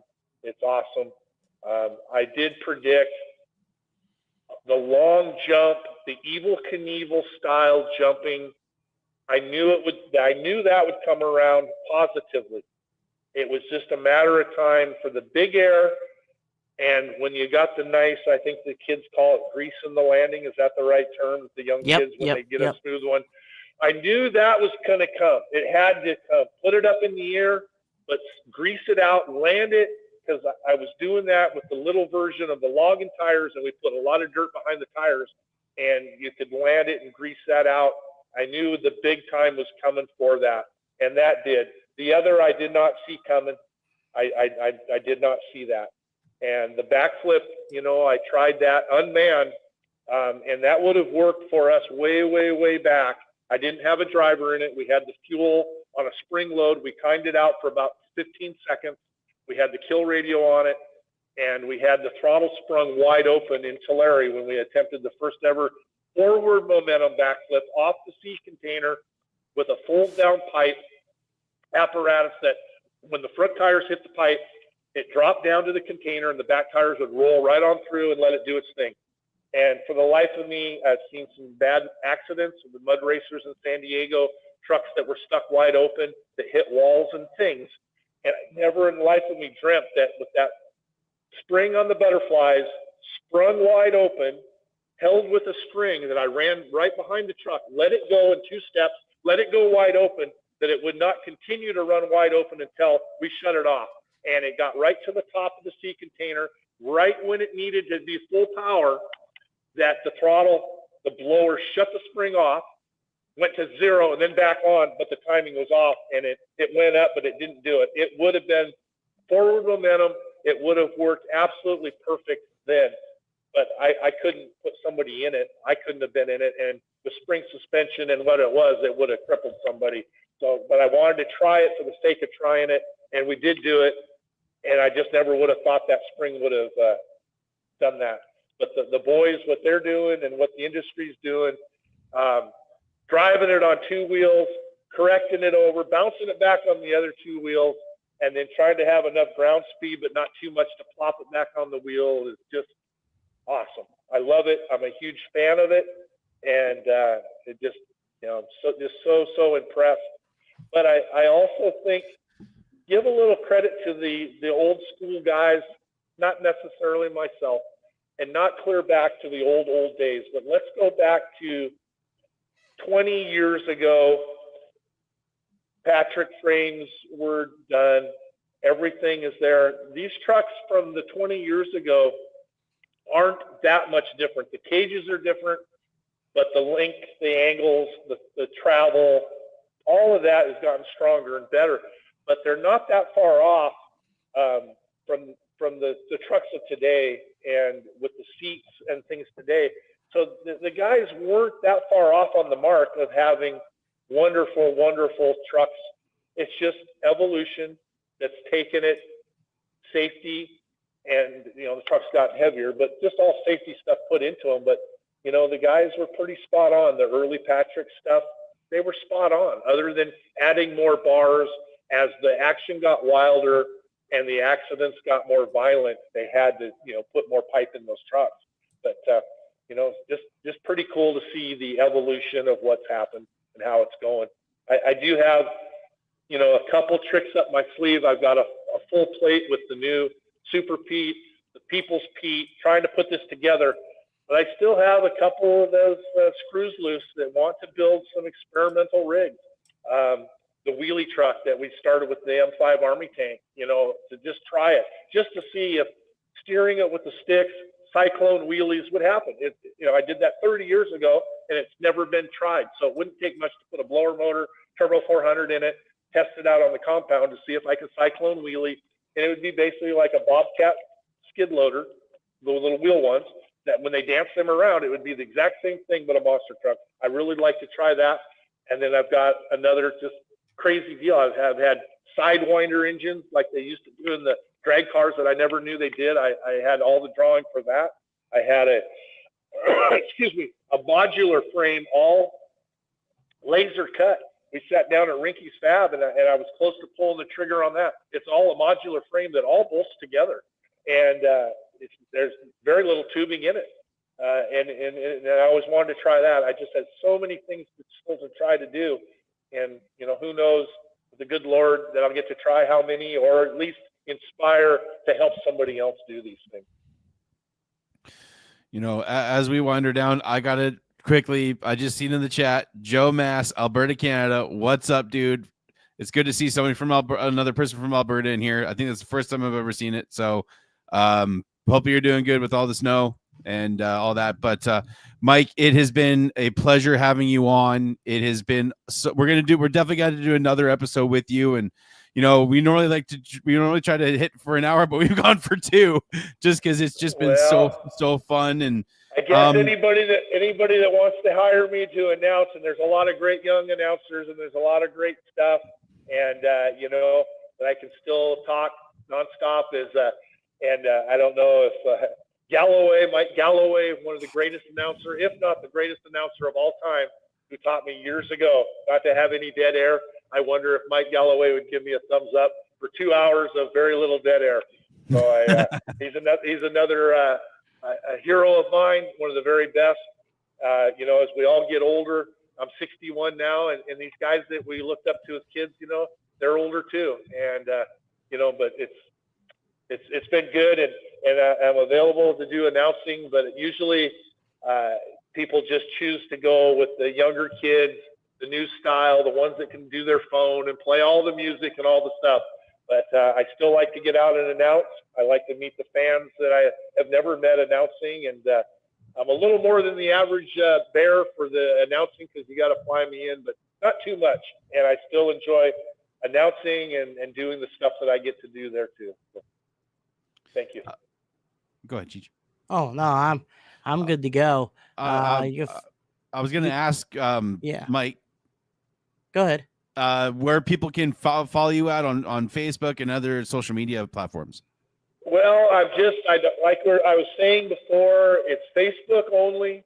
We're limited to our 5,000 friends. There's always a little bit of room in there. People lose their phones, or I don't know if they've been hacked, and I don't a lot of times re-up the friends on that deal unless I personally really, really know them. And I just need to keep it that way right now for now.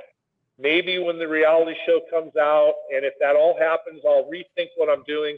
I just want to try to do the best that I can do with what I have, and I love the intimacy that we have with our Facebook friends now. So there's room for a little more, but not a lot more.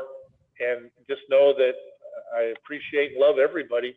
And maybe there'll be a time where I have a different platform they can follow, whether it's a reality show or that. But right now, I've got to leave it the way it is and just kind of do it where I can maintain it. I don't have any assistance. I'm challenged with all this technology.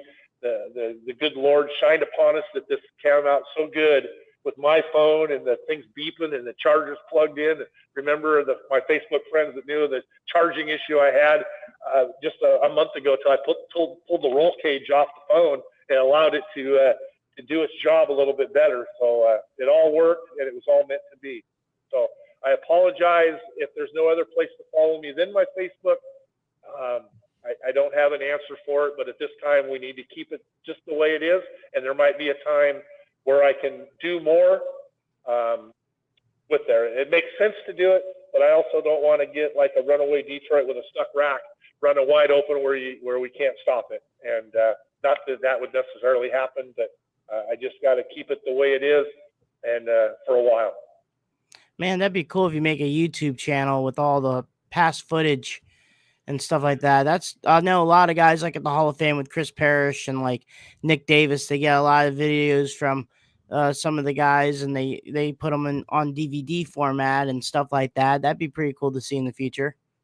Well, it would. And what I've got, and I don't know, and I don't know if Steve Elliott's still hanging around. It's been a long time, and anyone that you got to be some true dedicated folks to hang along this long to watch me. But Steve Elliott said, what I have is from the 99 and 2000 era. I paid for 2 camera angles. That was probably the heyday of my show with the biggest crowds, the drop trucks, all the stuff, the big air. I paid 2 camera angles on large format television quality video that the world has never seen. We did about 20 shows. I had probably close to over 50,000 invested into this to fly these people around and do it for someday. And I always thought someday it would be great. Steve Elliott tells me that even though they were in a climate controlled area, sealed up perfectly, that there's a possibility there's nothing on those tapes. And I told myself I have to take and have them checked, done at a studio, sent to be digitalized. I pray that it's all there, because there'll be some really cool stuff when we were all a lot younger. Lots of trucks, lots of things. I think it's going to be great because of the quality and what I paid and invested. It would probably be the only investment I have ever done that would actually be worth something in the end here, and hopefully it has. And I pray that there's quality on there. They're all sealed. They spent 15 to 20 years of their life in a controlled vault in a TV studio environment. So I hope they're okay. But Mr. Elliott said there's a possibility there could be nothing on them, and I guess I haven't had the balls and to cry the river of tears if there was nothing on it. But I think I'll be okay. I'm usually pretty lucky and pretty fortunate in situations.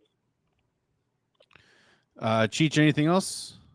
I'm good to go. I mean, we do our social media stuff. Yeah. Where can people follow you at Cheech and all your adventures with Hall Brothers? Just watch last week's episode and find out. Anyway, yeah, how about you? Just follow me at the Only Monster Truck Canucker, and sitting here when there's snow flying and cold weather. That's what you get for living in the snow. You can move down. I know. I hate the snow, especially when you work outside in it like I do. Did you do that Monster Truck Attitude video and everything? Not yet. No, I texted you about that. Oh, did you? Yeah, I texted you. Well, let's play it now. All right. All right. Bam, bam, and bam. Are you ready to get in on the action here on the Monster Truck Attitude YouTube channel? Look no further. Head over to Facebook, where you can sign up for all the great events we host right here on the MTA YouTube channel. Be sure to sign up for the events and register your name and get locked in with a monster truck of your own, and get ready for the great thrills and spills right here on the MTA YouTube channel. Again, find us on Facebook, register for these events, and you soon will be competing in all the great events. We hope to see you there, and get ready for the wild and crazy action. Be sure to subscribe and turn on all notifications so you don't miss a beat right here on the Monster Truck Attitude YouTube channel.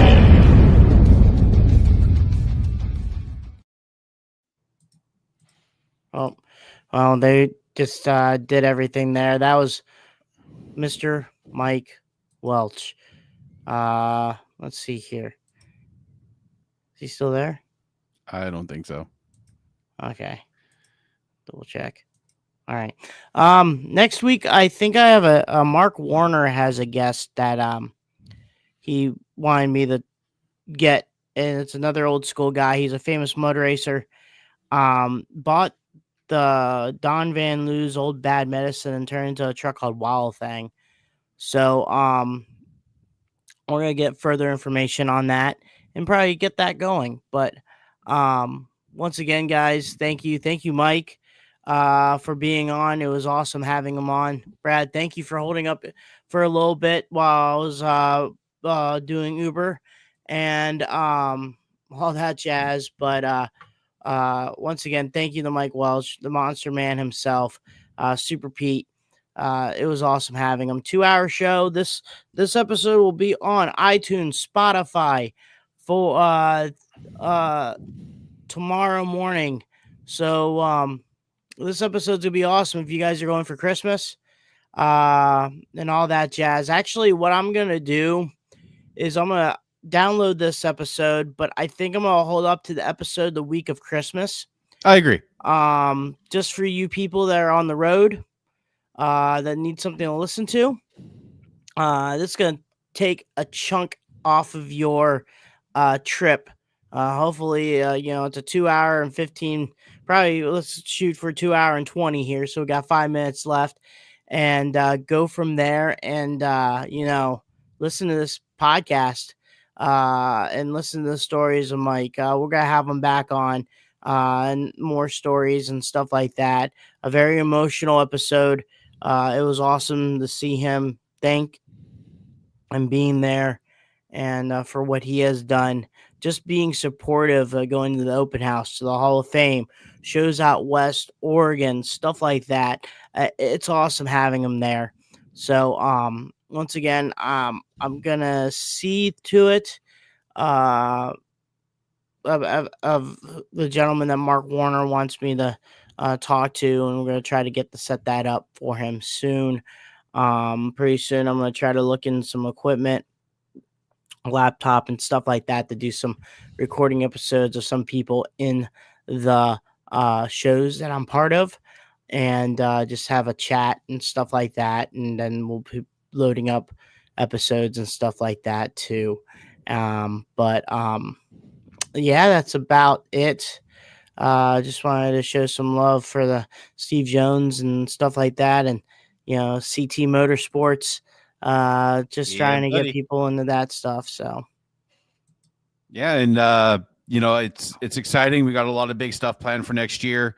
I'm excited for next year, man. It's going to be a great year for us, and heading into our 10th year anniversary, and just thank you for all the love and support, you guys. It's still crazy to me that me and Cheech get to talk to people that we grew up watching, and it's such a cool thing. Like, I never would have thought in a million years that we'd still be doing this 10 years later. I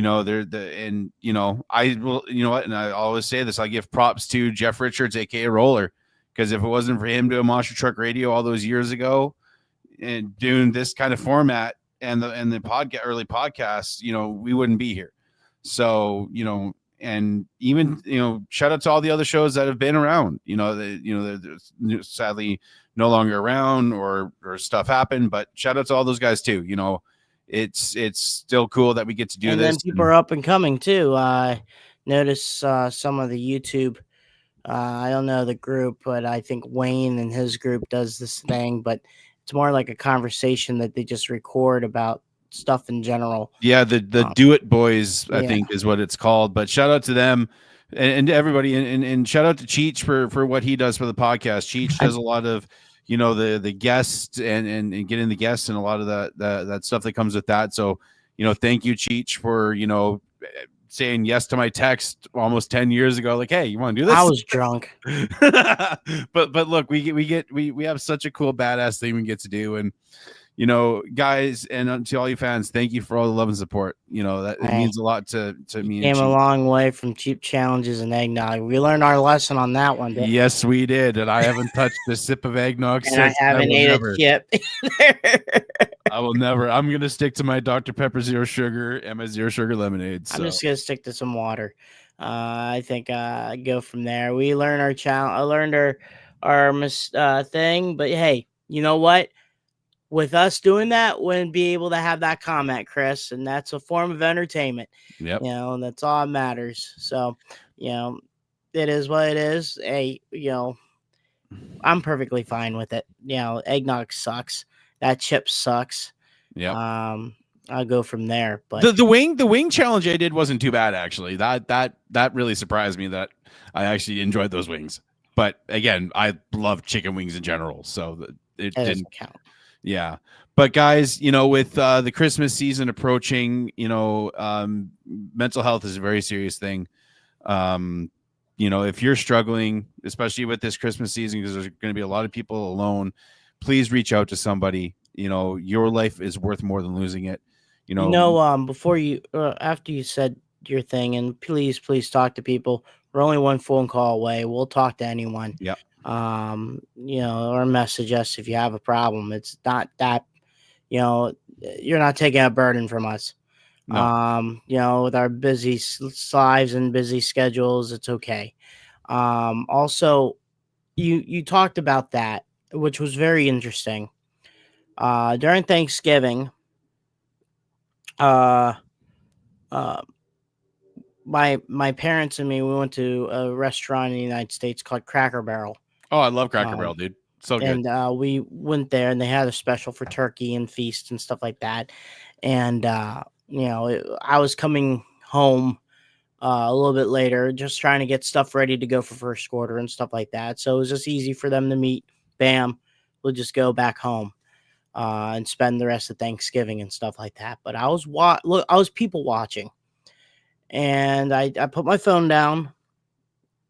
I take my menu, and I ordered already, but I put my phone down. I was watching families, couples, and then there was maybe one gentleman that was by himself with a Navy veteran hat, and one lady by herself eating.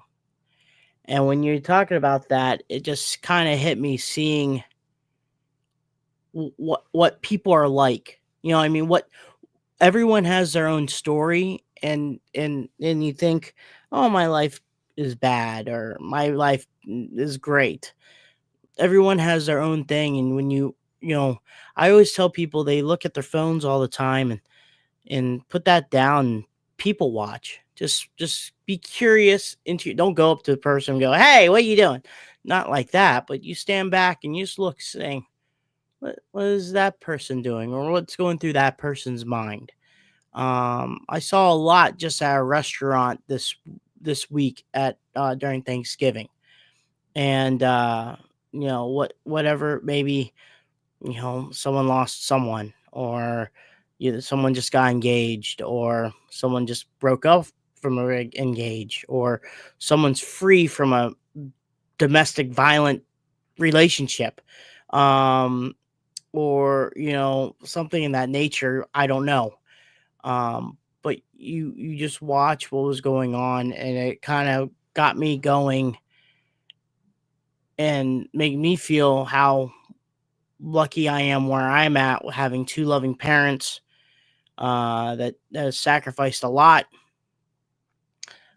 just for a little kid that used his mom's baby powder as white dirt to make ramps on cars so he can use his 1/64th scale monster trucks for a show that recreated it looks like Pittsburgh, Pennsylvania. Dad was cooking spaghetti and stuff like that. What kept me busy was watching old TNT and old United States hot rod shows. My uncle giving me monster truck bloopers VHSs, to him taking me to my first show in Hampton Coliseum back in like the early 90s just to watch the show. I mean, um, just you reflect. Sometimes people watching can do that a lot, is reflecting on certain situations. Yeah. And that makes me believe in the word of stand back and sit back and smell the roses for a little bit. It doesn't matter if you're looking at a lamp or something, or RCs. It's starting to become a lost form of way of life, is just to stand back and watch and just be proud in life in general. Not just you, not family, not just individuals in their own way. You just don't know whose story you're going to be part of. You don't know what story you're watching or whose story. Just seeing someone eating by themselves, you're never going to know if you're across paths, or you're just going to be like, well, that, do whatever. But when you talked about that, it's people watching, and always have enough to, especially this holiday season. There's a grocery store chain that it's called Kroger's. Yep. In the United States. man, their holiday commercials just hit you right in the heart. If anyone's watching this and agrees to me, they just have a new one now that that really gets to you. An old lady that she's single, older lady, she's by herself across the street from a family. The little kid noticed that she's by herself, and then she starts grabbing, candies and cookies and stuff like that, and try to give her the plate of it. And she gets the plate, but when the kid gets back to the house, the family's like, "What are you doing?" And then they come back across the street, and they they went to her house to have the feast instead of back there, just because she was alone and it affected the kid. It's just some of these commercials that Kroger's makes during the holiday season just hit you right in the loins. And it's a tearjerker, I tell you that much. But like you said, Brad, sorry for taking it away from you, but all good, buddy. It's I wish sometimes people, the way they feel, wish they can act like that all year round, not just between November and December. Yeah, 100%. And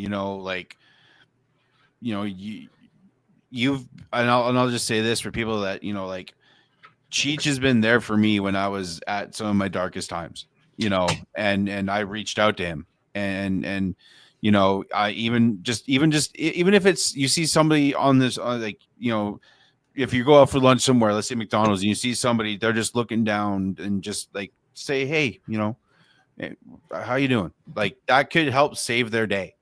I saw a video of a dude was going to commit suicide, and he told his parents, like, "Hey, I'm just going to go out for a little bit." And he went to Waffle House for his last meal. He wanted his favorite meal, and there was no, he didn't want to sit at the front. He wanted to sit in a booth, and he asked some random guy, like, "Hey, do you want to sit with me?" And it's like, "Sure." And all of a sudden, this dude started dumping, like, "My wife's leaving me," like, all this is going on, and it made the dude that was going to try to commit suicide think otherwise. And he paid for the dude's meal and just spent time with him. That could help save somebody's life. And sometimes, and I'm speaking from experience from somebody that has attempted and survived a suicide attempt, sometimes you don't want to say anything to anybody. You know what I mean? Like, when I was going through a lot of my problems with my previous relationship with an ex-girlfriend who was mentally and verbally abusive towards me, I didn't want to say, it's not me, folks. It's not Cheech, don't worry. It's hard when you're in that point. You want to end the pain, but you don't want to tell anybody, right? And if you hopefully somebody cares about what we're talking about. If they don't, I don't care. This is just a real thing. Like, I still struggle with mental health. I go through my problems. Stuff, this graphic design stuff, fall out from under me because of my mental health, and I apologize to those people that's happened with. I go through my problems, but if you know somebody that's going through problems and they're alone during Christmas, please reach out to them. Invite them over for Christmas dinner. Invite them over for Christmas Eve. It could help save their lives. And again, Christmas, the holiday season, is one of those times where, more importantly, we need to reach out to those people, because who knows what they could do and where their mental health is at that point. But sorry for me rambling. I'm very passionate about mental health and suicide awareness. It's something that I will always preach about every single episode until we're done doing this, whenever that is, because it is such a thing that needs to be talked about, and we're going to talk about it. I don't care what people think. It's something I'm very passionate about. I gotcha. And also donate blood. And that's another key. I still stick with what happened to Matt Schultz and still go through that. Donations are very, very key. I did that 2 weeks ago, just to help out Central Blood Bank. So go do that, especially in this time of need. And we know we joke around with spayed and neutered, stuff like that, but sometimes overpopulation of animals also goes around, because we're getting ready for a season where people are going to want to get a puppy dog or a cat, and then they get to a point where they can't take care of them no more. And that's the reason why Bob Barker did that, talks about that, because, you have those people that, oh, I got a nice little cat, I can't take care of it no more, and stuff happens. So, and we all made mistakes like that before. So, on that note, it is 2 hours and 30 minutes. This Crush This Telethon. We're going to have our next guest on here. Please donate some money here in our Crush This Fund, and try to help us out here, right here. And next up, we're going to have our comedian here, Adam Ray, and Dr. Phil will be on here to talk to us about STDs. And it's not the actual Dr. Phil. It's Adam Ray's Dr. Phil. Yes. And then we'll go from there. But before, on all seriousness, like I said, go to our spread shop, get this cool hat. Thank you to J Concepts, who's our title sponsor, for all that stuff and doing, helping us. So go to the Crush This during checkout, get 15% off all items at J Concepts. Get your RC trucks just like mine and stuff like that. While you're at it, last time before the program, here we go. Mike Welch, there's a P.O. box. If anyone's interested to help become a sponsor of the Public Pete / Super Pete race truck, go ahead. That's the information there. Screenshot it. You guys are still on. Thank you for being on and stuff like that. But once again, we got one more sponsor, and then we'll end the program. Brad, end it. All right, guys. Until next week, as we have said for almost 10 stinking years on this show, keep the rubber side down and the shiny side up, everybody. Peace. I